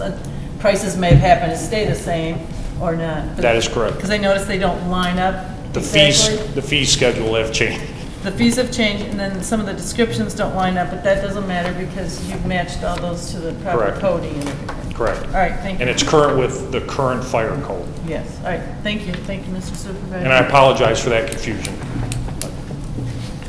Any further comments from the board? Trustee Clerk Berry. Thank you. Chief, just another question on the fee structures. And I know one of the things when I assess fees or consider how they're going to be structured, obviously we do the comps and we look at other communities as well. We also kind of our labor costs. And knowing at least we know what our labor costs are going to be for the next couple of years, are we sure that this is going to cover it? So once we make this change, I guess my question is, do you foresee any new increases in the next couple of years, or how long do we suspect this will be stable? What I'd like to do is, since this is a deficient area in the fire department, we're sort of restructuring, reconstituting the future plans. If there are substantive changes, I will come back to the board and address these. But this is a deficient area that I really can't give you a good history in. This is something that we need to look at and study as we proceed forward into the future. There does need to be an evaluation done. I can't give you a specific answer right now. It does need to be monitored, though. So then would you, given that it's kind of a fluid situation, or we don't have a whole lot of history, do you anticipate doing an annual review of these fees and making a recommendation on an annual basis? I would definitely be willing to come back with you in a year once we look at this and resolve other issues that we're looking at to get to if this is justified or not. Sure. Appreciate that. Thank you. Additional comments from the board? Seeing no additional comments, motion by Trustee Anderson, support by Clerk Berry to adopt resolution 2018-16, updating the fee schedule for the fire department. Clerk Berry, please call the roll. Trustee Anderson. Aye. Clerk Berry, aye. Trustee Joseph. Aye. Trustee Demink. Aye. Trustee Vosberg. Aye. Treasurer LaFata. Aye. Supervisor Acciavatti. Aye. Thank you. Motion prevails. 7M has been removed from the agenda. 7N, approve a request from Wintergarden for an outdoor merchandising application variance for a 40-foot by 60-foot tent at 46777 Gratiot Avenue from September 21st, 2018 to September 22nd, 2018. Business operating hours from 10 a.m. till 2 a.m. So moved. Motion by Trustee Joseph. Support. Support by Trustee Demink. I do believe the petitioner is here. Welcome. Hello. We were just looking to do our second annual Oktoberfest at the Wintergarden Tavern. The same event that we did last year. The only difference is we just are using a smaller tent. You know, it was our first time. We expected to be larger than that, so we just wanted to reduce the tent. There was no need for the porta-johns or trailers for the beer.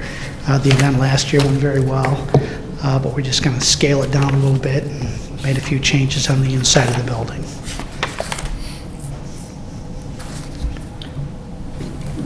Trustee Joseph. Thank you, Mr. Supervisor. I just wanted to point out my support of this motion. Should there be any very savvy fireworks distributors out there, I'd like to be very clear on why I support this size tent in this application and did not support this size tent in other applications. It has everything to do with the length of time. The difference in this request is that this is not because I prefer beer over fireworks. It is simply a situation where we have a vendor who's requesting a 2-day permit as opposed to a 13-day or 12-day in the previous. So my support of this and lack of support for others has everything to do with the variance request, not the product being sold. I just wanted to be clear and have the minutes reflect that. Should we have any fireworks issues later comparing apples to oranges, which I think we had you know, some pretty sharp people trying to do back around May or April. Any additional comments from the board?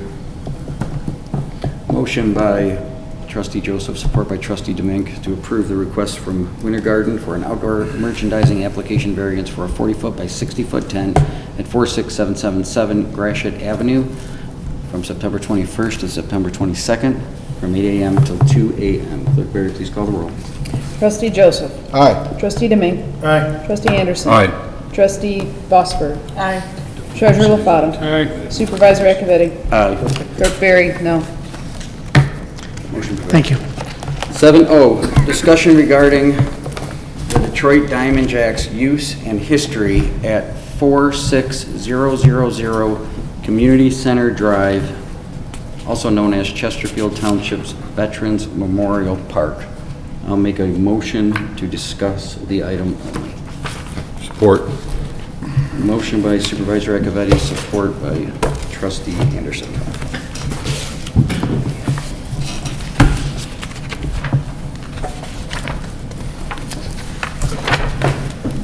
This is one of the items that that kind of is disturbing to me and has been for over the last year. And I think everyone knows the history here, but I would like to get some input and direction from the board on how this body would like to proceed. The history, I think, is laid out in the packet. Sometime in 2015, a private organization, the Detroit Diamond Jaxx,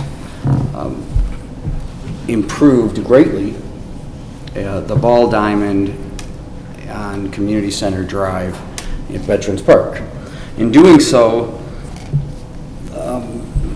additional tournaments and baseball games started getting played there. By the time I arrived into this seat in for the 2017 season, which was last year, the complaints were starting to rise up from parking and light and noise and all the other issues that come with running a recreational baseball operation out of what was known as a community park. So as I started digging originally with Director Gladys back in the beginning of the term, and then Director Wormlinger with Parks and Rec, couldn't find any documentation, any contract, or any approval that this body gave to that entity, one, to construct the additions to the field, and two, the arrangement that we're under right now. So knowing that at the end of every decision that we make, we should have a contract. As a township and a municipality, that contract should be there to protect us as a municipality, so we understand the expectations, and it should protect the users on the other end. And the fact that there is no contract was just bewildering to me, and it led me to this discussion in putting this actually on the agenda of how to proceed here, how the board would like to proceed. Have had conversations with our attorney and have reached out to the Detroit Diamond Jaxx. It has been, they've done a tremendous amount of work there, and which we appreciate. They've upgraded the field. However, how that decision, how we got to this point without an actual contract and a legal arrangement is bewildering to me. So any input that anyone on this board could have for direction, I would appreciate, and I look forward to some discussion. And if anyone has any history on this, I would look forward to that as well. Supervisor. Trustee Joseph. I appreciate you bringing this finally to this point in the discussion, because I think every board member at one point or another has heard from residents in that area, in particular the dirt bike incident where there was a lot of damage done, and the work that's gone on by the organization to maintain is admirable. At some point, though, you do, again, I just speak for myself. You get a call from a resident that says, "Wait, I pay taxes. Why am I being told that this is, belongs to a private organization?" And I know the organization leadership does everything they can to try to talk to their parents about not communicating that to park goers. Inevitably, we get complaints from residents who say this is a community park that is not really a community park. And so it does require as you say, an arrangement that spells out exactly what the expectations and uses and so forth are.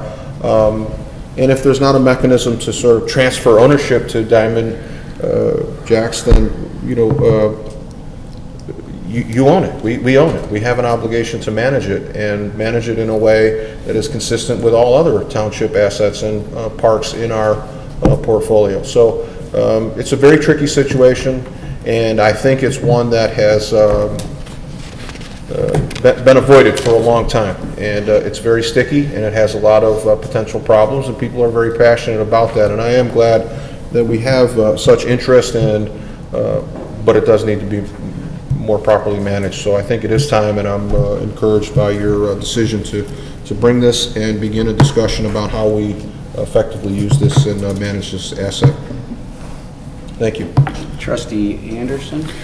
Thank you, sir. Well, I'm looking since 2015, Detroit Diamond Jaxx has taken over that property, tremendous improvements maintaining it.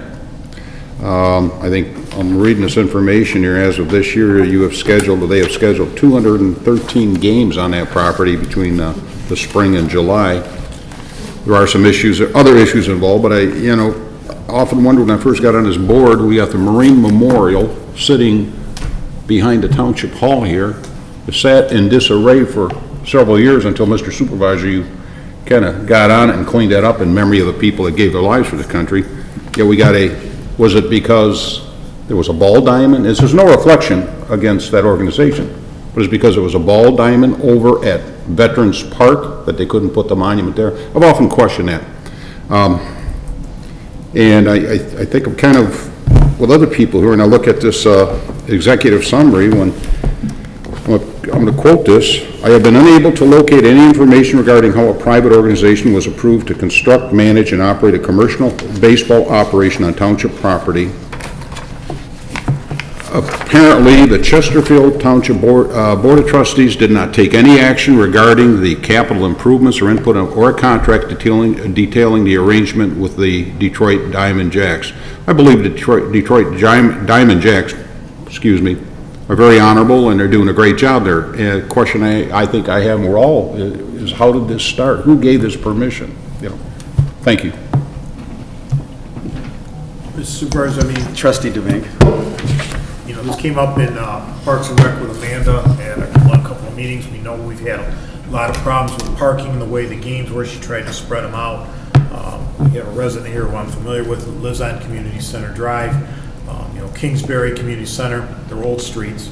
They're not in the best of shape. And there's constantly a parking problem down there, so I think, you know, in retrospect to our residents who lived there a long time, we've got to come to some type of decision here with this board and what we're going to do with this. So I guess wherever our discussion goes. Treasurer LaFata. This property is a township piece of property. It's covered by the township's risk insurer, and currently the township's really not managing it. So I think at least there needs to be some kind of a legal agreement, or somehow the township needs to better manage what's going on and take charge of it, because I think liability-wise, we're responsible for what happens on that piece of property right now, because it does legally belong to the township. One more quick follow-up, and then I'm going to bring it up to the public. When this did come to my attention, beginning of 2017, I immediately demanded that we have certificates of insurance for the ball clubs, which I think we had, and the vendors who actually maintain that piece, and schedules with working with Amanda this year especially. But the complaints kept coming in, and they were very legitimate, frankly. The parking, that park does not have the parking to run organized baseball leagues. It wasn't designed for that. Trying to get parking on one side of the road, it's a relatively narrow road, and you know, when you have pretty high-end baseball leagues and players going on, it's not just the kids in the team, it's the kids and their parents and their grandparents and their cousins and brothers and everything else. So there was some give and take between the Diamond Jaxx, and that we spread out the time in between the teams, because that even caused more and more congestion when you had one team getting off the field and another team coming back. The options here are just not great. It's one of the things that it just bewilders me. How does a township asset get into a situation like this without a contract? It's concerning. There's also an issue with this park as well, that a portion of it is not on township property, which will have to be resolved as well. So some of the discussions, and they're going to be tough, because this is an organization that invested a lot of money in this park and has a vested interest here. At the end of the day, we need an agreement with timeframes, with expectations from us, and I think that the Detroit Diamond Jaxx needs that as well on their end. This is one that I will want to get tied up, but the options are very, very difficult. Trustee Vosberg, and then I'll go up to the public and back to us. Thank you. I do believe that we need to address this and get some contracts in place, make decision if that's how we want to continue using the property. And I have no answers, but other than we need to work hard at that. I do wonder if our council is able to share anything now, or if it's not appropriate for this meeting to share any reviews that have been made. Oh, I've attended one meeting with one of the principals from Diamond Jaxx with Dan and Amanda to, again, number one, ask the question, how did we get here? And the gentleman from Diamond Jaxx was quite candid, and he said there is no written agreement. It was a handshake, and the park needed some work, and they needed a place to play, and it just morphed into an ongoing relationship, apparently. But there clearly is no documentation. You know, from the board standpoint, you have to decide whether you want to allow this entity to continue to use your park. That's the first question. And if the answer is no, then you know, their season's going to end in a couple of weeks anyway, or maybe a month. Then the answer would be let them wind up, and we'll figure out how to unwind it and put it back to a public park. And that's one way to go. The other way is, if the board decides that you want to continue to allow them to use the park, there's no question you need a written agreement. You need a lease agreement with them, and all these terms have to be spelled out.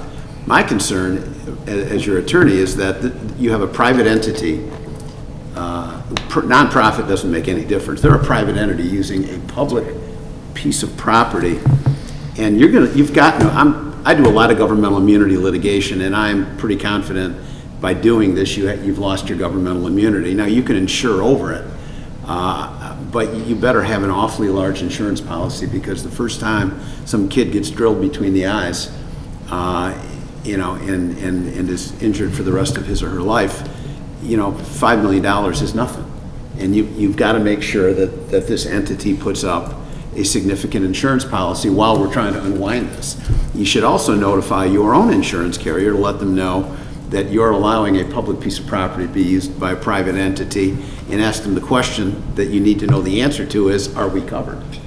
And I'd like to know that answer as well. But you need to decide, allow them to do it and set up some terms, or at the end of the season, it's time to go. And then those present some interesting questions as well. If it's time to go, their question to you might be, well, what about the X $1,000 we put into it to improve your park? And then there's some dialogue. So you need to make that initial decision. Trustee Vosberg. There's a follow-up then. So if we have not done that insurance talk, then that needs to be done, seems like tomorrow, first thing tomorrow morning. The insurance needs to be taken care of. If they provided insurance, the question is, how adequate is it? But we also need to know from our own carrier whether we're covered. Once that's taken care of, the liability issues are, we have a Band-Aid on that. But then the next question you have to ask is, where do you want to go at the end of the day? Do you want to allow a private entity that's running 200 games a year to come in and use a public park or not? And if they are going to use it, what are the terms? You know, are they going to continue to maintain it, repair it, you know, provide the liability insurance, which is a given? And what other terms would be? Limited parking? It's essentially going to this planning commission for site plan review. Because it apparently has gotten to the point now where this site will no longer handle the event that they're putting on. Okay, so my last thing then on that, then, I know you're not taking any motions, and that's fine, but tomorrow that legal part, the insurance part will be taken care of, I would assume? I'll follow up with that All right, real quick, thank and you. then I'll move over to Clerk Berry, because I think she'll have comments as well on that. This isn't the only organization that uses township assets, but the other ones run through Parks and Rec. We run to ASYO, some other operations. I know the soccer. Did you say AYSO? AY. Yeah. That's good. Okay. AYSO, yes. So that end of it, I'm very, very certain that our carrier knows that we have relationships with some operations, other organizations that use our facilities. That end, I'm confident we're covered on, but we will follow up with that. Clerk Berry. My initial thoughts are, and I'm glad that our attorney addressed this, because that was my primary concern, was from a policy perspective, policy standpoint, you know, that we are allowing any private entity, no matter how great they are and how much they've done, to use public property. That is a serious concern for me. My initial thought is that, you know, we've got to unscramble the scrambled eggs here, and that's going to take some time. I don't see the harm in allowing them to finish out the remaining season for this year, but certainly I believe we need to extricate ourselves or get them extricated from us in some fashion or another. And then whether it is we set up a lease agreement, I would be okay with that. So long as other entities are given the same opportunity to do that. But again, you've got all of these other issues that are coming up with use and the extensive activities they have going on, and perhaps it's no longer appropriate. But I think that we almost need to wipe the slate clean and restart on this, because there are so many issues that need to be addressed. And I think that this sooner rather than later, because obviously Diamond Jaxx needs to be given an appropriate amount of time. If they do need, in the event they would need to relocate their activities, they need as much time as possible to be able to accommodate that. And I think that the issues that we are facing with regards to this are incredibly urgent. And these are things that I had or attempted to have conversations with the former administration about. I brought it up several times. I know that Bob and I had conversations about them through the years as well, and we just never, the impetus was never there to get this resolved. So now that it is, those are my initial thoughts on it, Mr. Supervisor. Trustee Joseph. Yeah, Mr. Seberg mentioned that in the meeting that you attended, Mr. Supervisor, with the Diamond Jaxx representative, they acknowledged there was no formal agreement, but there was a sort of a handshake. Who are they shaking hands with? Who is it that they indicate, gave the nod? Is that was that former board members or administrators here? It was a former township supervisor. Okay, so the ability for this list is really, sort of unbelievable. But like we have township assets that we let private individuals purchase time for. So like on a much smaller scale, the gazebos or the at Brandenburg. So people come in, but we put restrictions. So like people want to have a bounce house or things. We start running into risky situations for the township, and we try to mitigate those as best we can. And how do you get a bulldozer, on a township? And then the calls that I got were that some of these areas didn't just end, so the, I don't know if it's the on deck circle or what, that is constructed off of township property. So now we have private owners of adjacent properties being attached to this operation, which has gotten like unbelievably huge. And I don't even want to know when you start going down the rabbit hole of who did what, because this is a real problem. It's difficult. As trustees, we're not, we don't sit in on those meetings. They happen, here at the office. And I don't know, Clerk Berry, if you recall any of these, if you were here when Diamond Jaxx came in. But I'm glad that we're going to address it because it is long overdue. But yeah, what a mess. Thanks for getting on this. Trustee Anderson, and then I'm going to move up to the public. Yeah, real quick, one of my war stories, back in the 80s, I spent 3 days sitting in a jury trial in Wayne County, based out of, I think it was Softball City. And the whole crux of that civil case was a play in which one player threw another player out, hit the guy's face, did a lot of damage, and it was a sizable lawsuit and sat through 2.5 days of testimony regarding that type of injury. Mr. Seifers brought up some interesting points here. If we have someone injured, right now there might be a game might be over now. They don't have lights up there yet. They have developed it very nicely as far as the fence. You go take a look at it. You can see that with that type of organization, the size of the parking lot, I'm making the assumption based on what I read here is entirely too small. The problems it caused for that neighborhood, one of our public parks being used like that. But we're having roughly 12 games a week, and it won't end until July 31st. And I would just ask this board to come up with something here. We're talking about liability insurance if somebody's issued, and I mean, there's games scheduled apparently every night this week and several on the weekend, and I believe we have to act forthwith. Now, as far as the future with this organization, and I don't want to take anything away from them, that could be addressed at a future time, but I think we got to act tonight. Thank you. I will come back to you. Let's move up to the public. State your name, your address. My name is Jerry Nutting. I live on Community Center, directly next to the park. I'll be there 31 years in November. This has been nothing but a travesty since they erected this. My wife and I, we can't sit on our deck. The games are supposed to start at 6, end at 8:30. They start flying down our street at 4 o'clock, leave at approximately 8:30, Monday through Friday. Saturday morning, they woke us up, 7 a.m., hollering and shouting. And I know that's what they do. This has nothing to do with little kids playing baseball. I did it, my son did it, it's wonderful. But it's not the place. We can't even sit on our deck and carry on a normal conversation because naturally every time little Johnny hits the ball, it's nothing but screaming, clapping, and that's what you do. We understand that. But it would be like if it was in your next door neighbor's backyard, to me, 213 times from the middle of April till August 3rd, because I have the schedule, they play the first 3 days of August. They fly down the street, 50 cars, it's a dead end. I don't know if everybody's familiar with Community Center Drive. It's a 10-house dead-end street. It's narrow. We do not have sidewalks.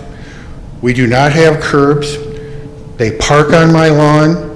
They destroy my sprinkler heads. Nobody's responsible but me.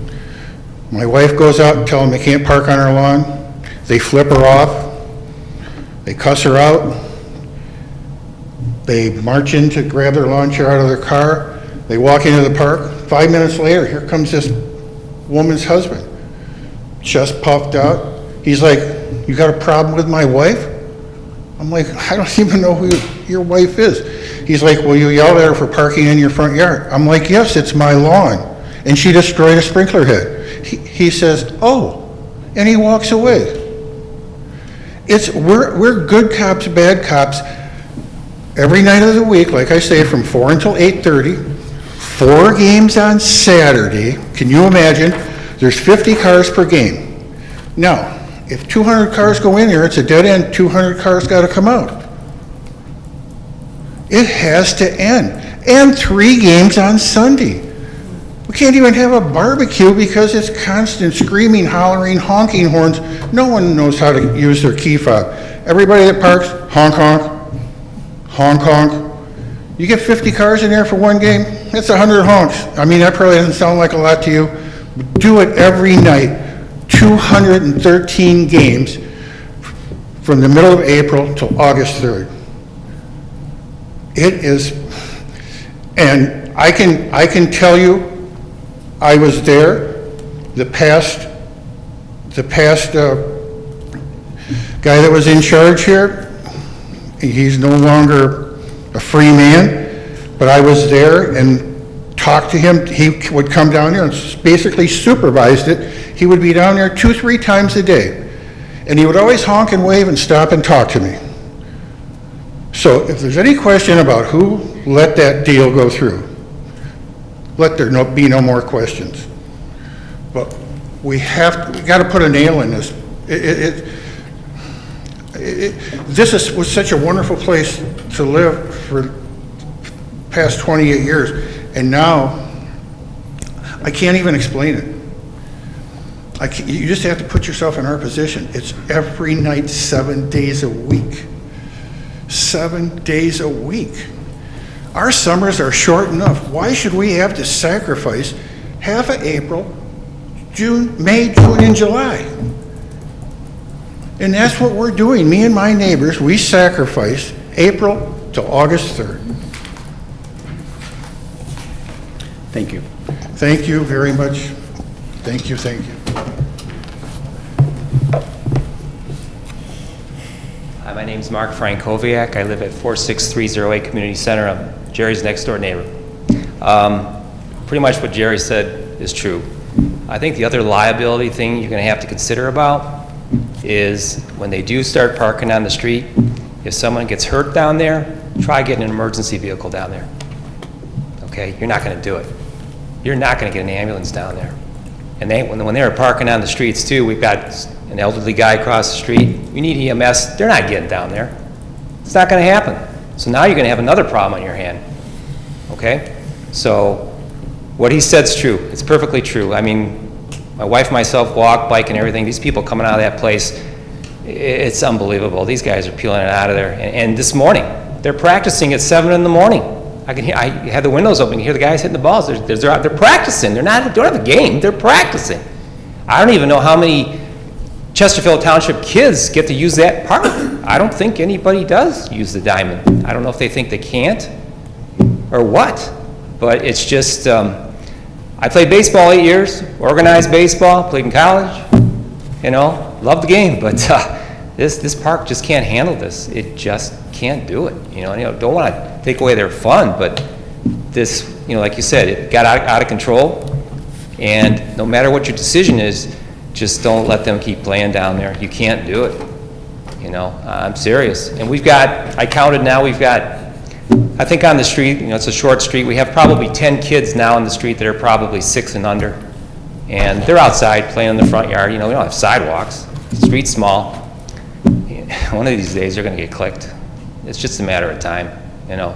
So when the police put the speed limit sign up, you know, yeah, everybody slows down or something, but the minute it's gone, there they go, you know. But lately, like I said, it's been 7 in the morning, this morning even. So I know that, and you can hear an adult down there with them, so I didn't go look, but obviously, I don't think it's neighborhood kids playing. It doesn't make sense, you know. So please, you know, really sincerely shut it down. And then not only that, I mean, the liability of an emergency down there, you're talking about, you know, your insurance coverage. If they can't get an emergency vehicle down there, I don't know what you're gonna do. Thank you. Thank you. Any further follow-up with the board? It's a mess. I don't know how else to really explain it. But I think if I can get a good vibe from the board, one would be making sure, which I am very confident that we're covered from an insurance standpoint. But at end of this season, there needs to be a legal agreement in place, or a cease and desist. I mean, basically, you have a cease and desist operation. Can we do a cease and desist now? Bob, with Mr. Siebert? If you look, There's no contract. No, there isn't one, but you're going to send them I'm going to send them a letter tomorrow, and we're going to say, look, effective, I don't know, pick the date, Monday of next week, there will be no more games. I'm assuming they have them all scheduled, so they're either going to say fine, and the rest of their season is shot, or we're going to get a letter back from a lawyer saying, hey, by the way, for the last 3 years, you may not have a contract, but you acquiesced in this. You saw the improvements going in. You accepted the improvements. You saw the fence go up. You saw the improvements to the diamonds go up. You took our money. You know, there's some shared liability is not the right word, but there's some shared fault here. There's no question about that. I would be surprised if they just took a cease and desist and walked away. You know, you can always ratchet it up. You can go to court, which is never a good way to solve it. You know, if these kinds of problems that these neighbors are talking about are going to have to get resolved by sitting down with the guys at Diamond Jaxx and say, look, you know, you're going to have to peel back the parking, do whatever, but they've got games scheduled. Again, as you said, it's a mess. I mean, you want to play hardball? Yeah, I can file a lawsuit for you and have a judge, try to get a judge to enjoin them, tell them to immediately get off the property. You know, you got to draw the right judge, you got to have things got to go right for you. Well, sorry. But in the next 3 weeks. Well, that's what I'm saying. I mean, you got to do this ASAP. Will it make a difference? I mean, they're going to have to put up with hell for another 3 weeks or 4 weeks, and then it's over.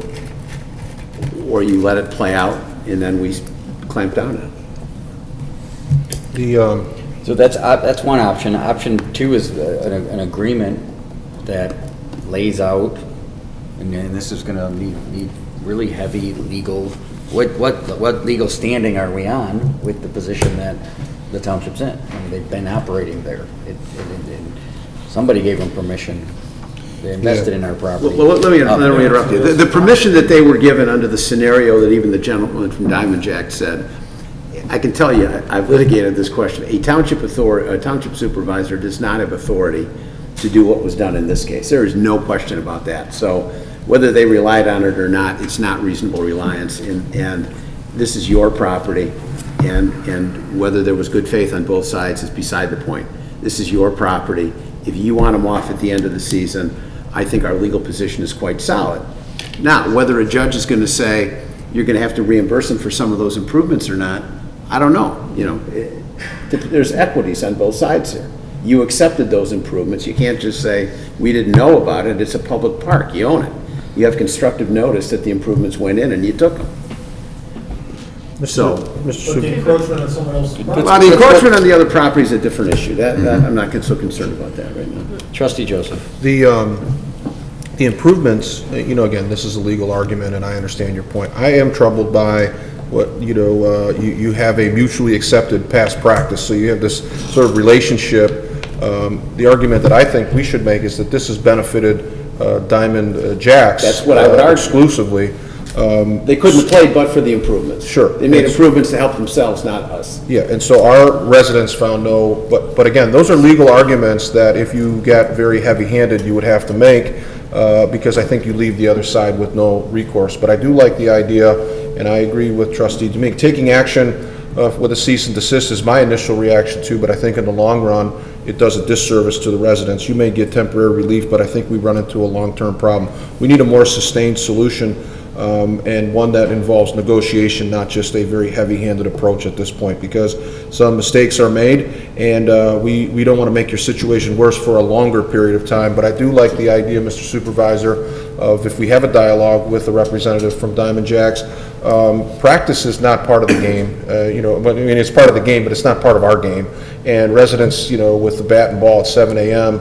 On a Monday morning is a little bit rough. There are other ball fields that are more, less impacting on the neighborhood. They can get practice somewhere else. I think we should officially reach out to them and communicate the seriousness of the board and the testimony that we got from residents and how concerned our board is about them, and let word go out through their executive membership or their leaders within their organization to have a conversation with parents about good community relations, because hearing you have a problem with my wife routine and the horn, and every time you go back for a bottle of water, they hit the horn again. You laid out a very nice picture. I mean, it's not one that is very fun, and I think we should communicate that to this organization and let them know that it's got to change, and it's got to change immediately. Not necessarily with a cease and desist and no more games, but with a sense of community and the impact that they're having. My guess is the person that you spoke with would say, I had no idea that our people were talking to neighbors like that, and I had no idea, and I had no idea, and I had no idea. So let's make sure they're aware and why this is complicating our relationship and necessitating a more drastic and long-term resolution. I'd like to see somebody, reach out to them immediately, because they need relief. Yeah, my comment is just on relief, traffic relief, specifically if people are parking in the street, not on the property itself in the parking lot. If they're coming in the street, obviously they are. If they're parking in people's yards, in my opinion, that has to stop right away as well.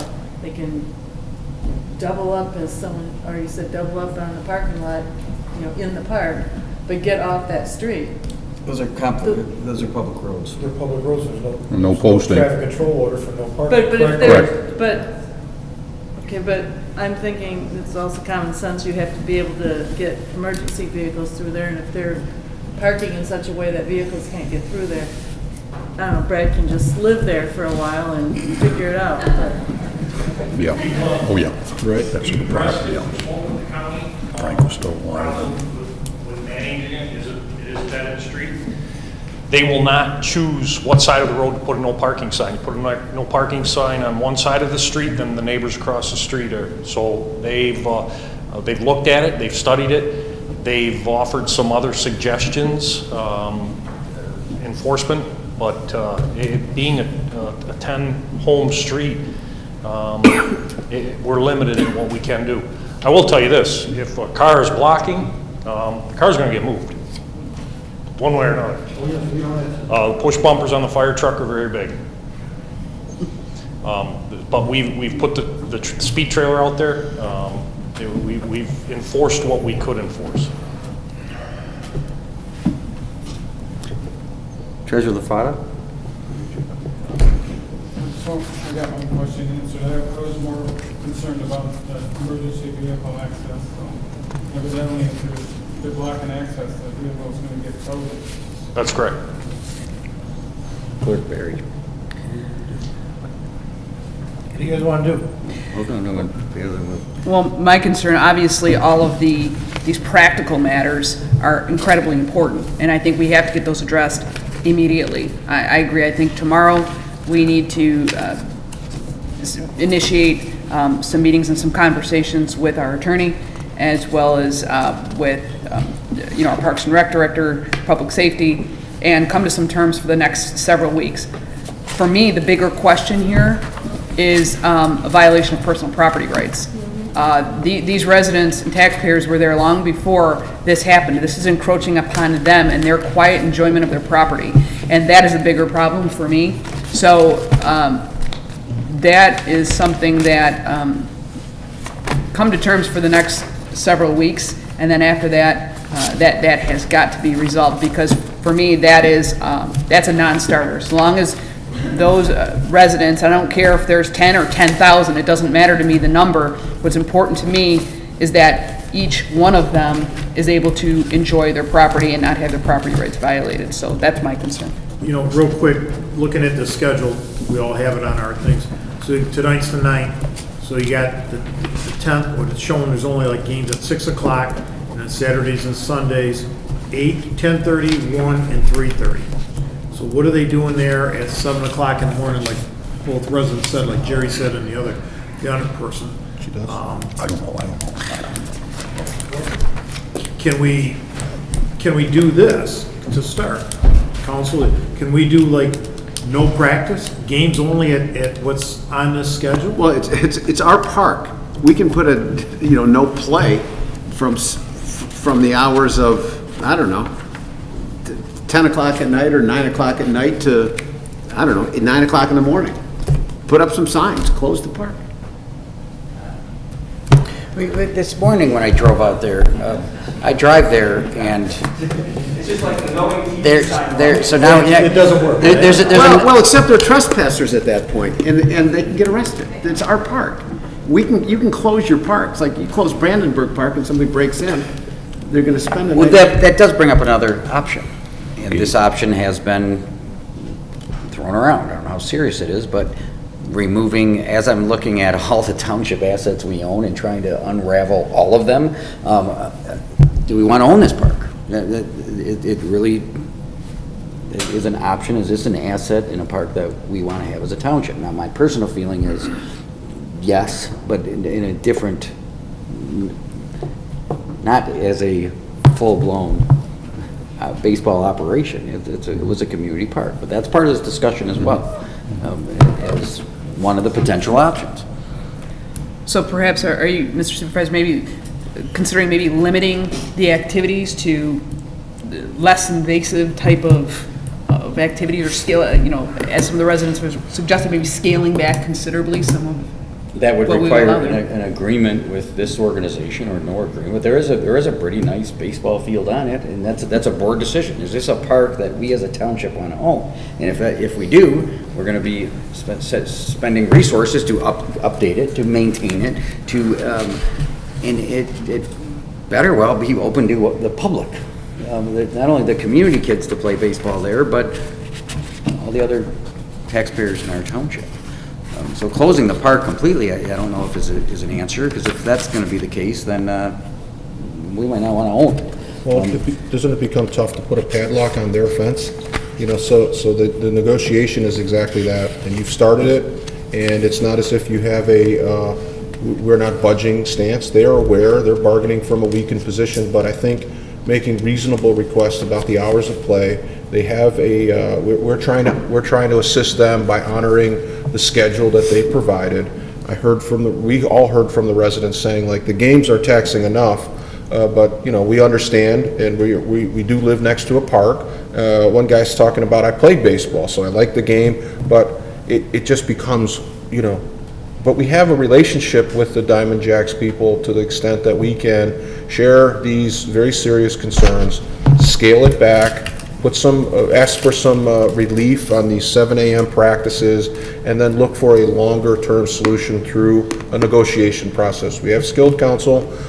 He's looked at it, and I think he points out some very serious concerns where it's not a matter of us just saying, we're going to turn out the lights now. We allowed, whether it was a handshake from a guy who you know, sold dump trucks or whoever, he represented the township on some level, and it becomes very difficult to go in and say, well, you know, we know you had bulldozers out there, but it's our park, and so we're going to shut it down. I think it opens up a lot of legal, and why go that route if we can get some relief for our residents and have a longer-term solution. You know, again, none of which would have been possible had you not brought it tonight.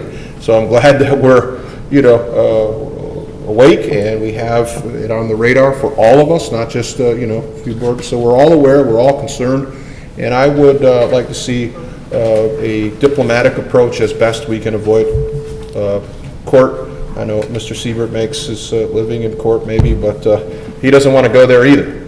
If you don't need to, you don't go. And that I think is the position that is advisable here. I think we reach out to them, we get some relief for these people immediately, and we got a few weeks left in the season, and then we use the time to bridge the gap to what we do long term.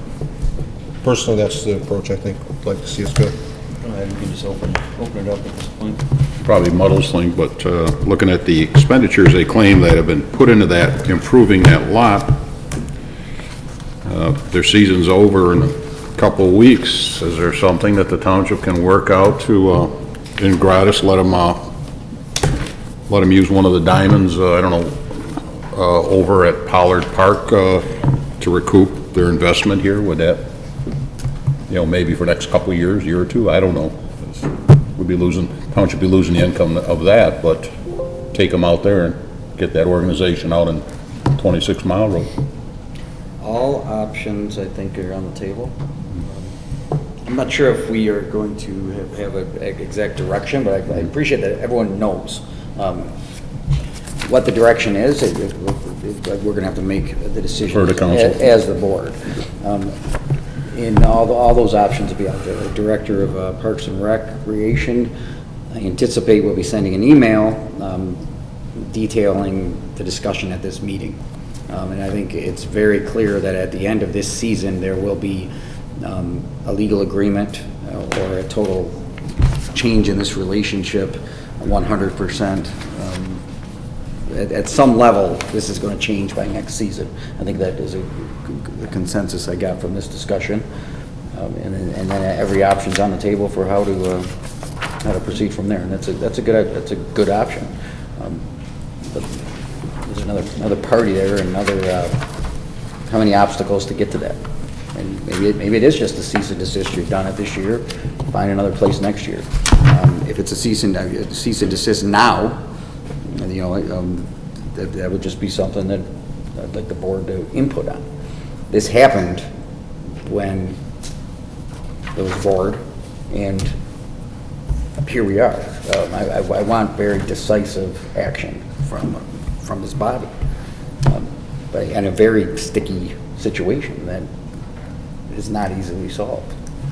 So all options on the table. I think we'll reach out, starting with our Parks and Rec director, about schedule, about early practicing should cease if it exists, and that make it very clear at the end of this season there will be substantial changes to this relationship. What that looks like, we won't know till the end, and it'll be back here in front of us. If it doesn't work with through Ms. Willard,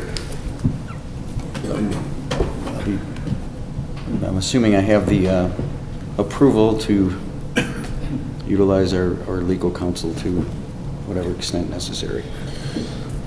Could a motion like that be framed to allow you and council, maybe the full-timers and the department, respective department head to work on that and come back in our next meeting, let us know what the course of action the township will take, or recommend that the township will take in this matter? I think that it would look something like that. Or we're getting more work. Like you're working, maybe it's open-ended. I'm going to be working, right. We're going to work to resolve it with council. So a motion like that would probably be in order. I'll make the motion to allow the supervisor with council to address the problem at Veterans Park in regards to the baseball diamonds with Diamond Jaxx Baseball Club. Who supported it? Motion by Trustee DeMake, support by Trustee Anderson. David. I'm not sure I understand the motion. Like, we need a motion? You need a motion for that? Isn't that just what we do? Like, what's the motion? I don't know that you need it. I mean, we've already met with them once anyway. Yeah. It was a result of that meeting that we're here. Yeah. Because we needed your input as to how you want this thing to continue or end. And I think I'm hearing everybody saying the same thing. Yeah, we're all in agreement in terms of it. But I mean, if you want the motion, yeah, no, I think the motion that we need is if we come back, personally, I think the motion we need is you come back and they go, they're not not interested in our concerns. Then we go to a cease and desist motion. Then I need your authority. And then we go forward, try the diplomatic approach. Yeah. And like you have it's your job description. That's what you do. It's what you did. That's what brought it to us now is, the discussion. So If you want a motion, I support it, but I don't know if you need it. I would agree. Okay, any further discussion on this? There will be much more moving forward. Item 9, public comment. We're here.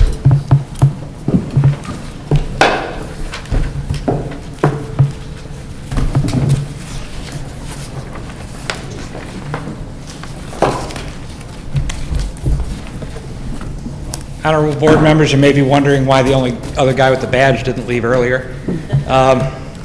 My name is Jeff White. I'm Chief of Emergency Medical Services for Richmond and Lenox Township. There's some of you I know, others of you I've not met before. Also in that community, starting in 1999, I became the director of our community transit program, which is a partnership we have with SMART. In 1999, our EMS agency began providing community transportation in New Haven, Richmond, and Memphis through a partnership with SMART. It was in a response to a request we received at the EMS frequently from our seniors and disabled residents, specifically for rides to medical appointments, dialysis, oncology, even to get to the grocery store or pharmacy from time to time for nutritional needs. Since then, and I don't recall the exact year, we've expanded to Chesterfield, New Baltimore, and Macomb Township. Last year, we provided, from going from one bus and just a few rides a week, we provided over 30,000 rides for service. This service is funded through a millage paid to SMART. Clerk Berry referenced that millage tonight that is on the August 7th upcoming agenda. A portion of that millage is returned to your communities each year, and then you have, your community has returned a portion of that millage to us for provision of that service. The millage this year, as I understand it, is a renewal of a 2014 levy of 1 mil. Now, far be it from me to tell anyone how they should spend their money. In fact, I don't believe telling people, I don't believe philosophically as a fellow taxpayer in telling people whether they should support or oppose taxes. I do feel obligated to tell people what's at stake, and that's why I came before you this evening. In your community, simply the millage's failure would mean the elimination of 4,600 rides for medical appointments, rides to work, to the pharmacy, the grocery store, as well as various seniors and recreational activities that we provide transportation for. Simply, without funding, as much as Richmond and Lenox Township like to be good neighbors, I'm reasonably certain they won't support transportation in Chesterfield. Our agency, unlike other transit providers, provides door-through-door service. We're pretty proud of that. We learned that it's pretty hard for seniors and disabled folks, especially that live in areas where homes might be a distance from the road. It's difficult for them to get out to the vehicles. So whether it's during the seasons of snow, rain, or just distance, our drivers actually go into folks' house and help them get out curbside. This service is available and we hope will continue on Monday through Friday from 7 a.m. to 7:30 p.m. and there's no out-of-pocket cost for your residents. It's just a simple call to our toll-free number. And for the record, that number is 844-666-5652. Inasmuch as that I respect that public comment is not a time for questions, I would simply welcome any of the board or anyone in the audience or anyone seeing this to call my office with any questions with regards to the service or the upcoming millage at 586-727-2184. Thank you for the opportunity to speak with you this evening. Thank you. I'm Fred Barbrett. I'm the ombudsman for SMART, and Jeff and I have been working together, as he said, since 1998. And I'm just here to reaffirm what Jeff has said, is that this is a renewal of the 1 mil proposal that was approved back in 2014. And in addition to those services that Jeff provides, he does the more local types of trips. Our connector buses are provide over 8,000 rides. to residents in Chesterfield. We tend to do longer trips, taking people as far as Hazel Park and Troy and other locations. That has nothing to do with the traditional services that are already operating in Gratiot as well. Our Gratiot buses are operating in Chesterfield up through Gratiot through across 23 Mile Road, and we also worked with Chief Kersten to help with the lighting project recently, or I guess it's about 2 years ago now as well. So some of those dollars that are returned to local communities go for improvements for bus stops as well. So I am also available for questions. Again, my name is Fred Barbarette. My direct line at the Macomb Terminal in Clinton Township is 586-421-6555. Again, 586-421-6555. So, thank you. Thank you. Any further comments from the public? Bring it up to the board. Trustee Domingue. Just got one from my boss, Amanda. Outdoor concert season is here and kicks off this week at Brandenburg Park. Join us on Thursdays during the month of July at 7 p.m. for a rockin' good time. The entertainment begins on July 12th with Crusade. On July 19th, make a Caribbean getaway with the Island Guys. And on July 26th, Teddy Petty and the Refugees will close out the month-long series. Bring bathing suits and towels for the kids to get wet on our splash pad or have them swing and slide on our playgrounds. Enjoy free popcorn and a relaxing night along the shore of Anchor Bay. Plan to have a family picnic at the park and purchase your Marco's Pizza from our concession stand. Once the $5 per car park entry fee is paid, it's a fun night for all courtesy of our community partners, Noodles & Company, Del Taco, My Pizza, and our presenting sponsor, Genesis Credit Union. And then the other thing I say, with regards to Veterans Park, I think it was a great conversation that the seven of us had, and definitely something I think we all need to deal with. Thank you. Trustee Vosberg. Thank you. I'd just like to remind all of our residents and board members that this coming Saturday and Sunday, July 14 and 15, there'll be World War II reenactors in the historic village. This is a time for the public to come and see. They do living encampments, and they also do a couple skirmish reenacting. So the public is invited to see that and also to walk around the grounds and talk to the reenactors. It's very educational and enjoyable time. Trustee Joseph. Thank you. I could start first with the last two speakers. Very much appreciated your comments, Mr. White. We've had a long night, a lot of presentations, and you were clearly here to talk about something that you feel very strongly about. And I thought your comments were excellent. You hit on a lot of points, and I appreciated you making note that it really wasn't the time for Q&A, and offered residents who were here or watching to contact you, and that's a very respectful way of presenting to our board.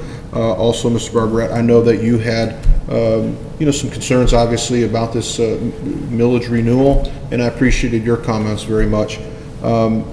The service that's provided to our township residents is quite important, and I understand why you feel so strongly about it, so thanks for your comments tonight. The other thing I wanted to point out is, along with Trustee Domingue, I do appreciate the debate that we had and the discussion.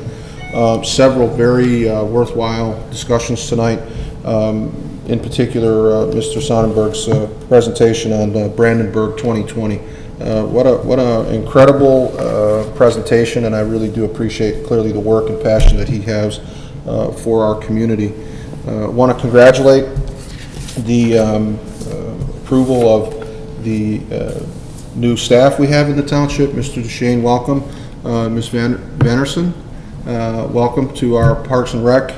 We're very proud, as you saw from the presentation tonight, so I'm glad that you're with us both. And Mr. Duchane, if sometime in your busy schedule, if I could get an opportunity to meet with you and talk about a few things that really weren't fit for a public discussion, but if you would open your door to me, I would appreciate that.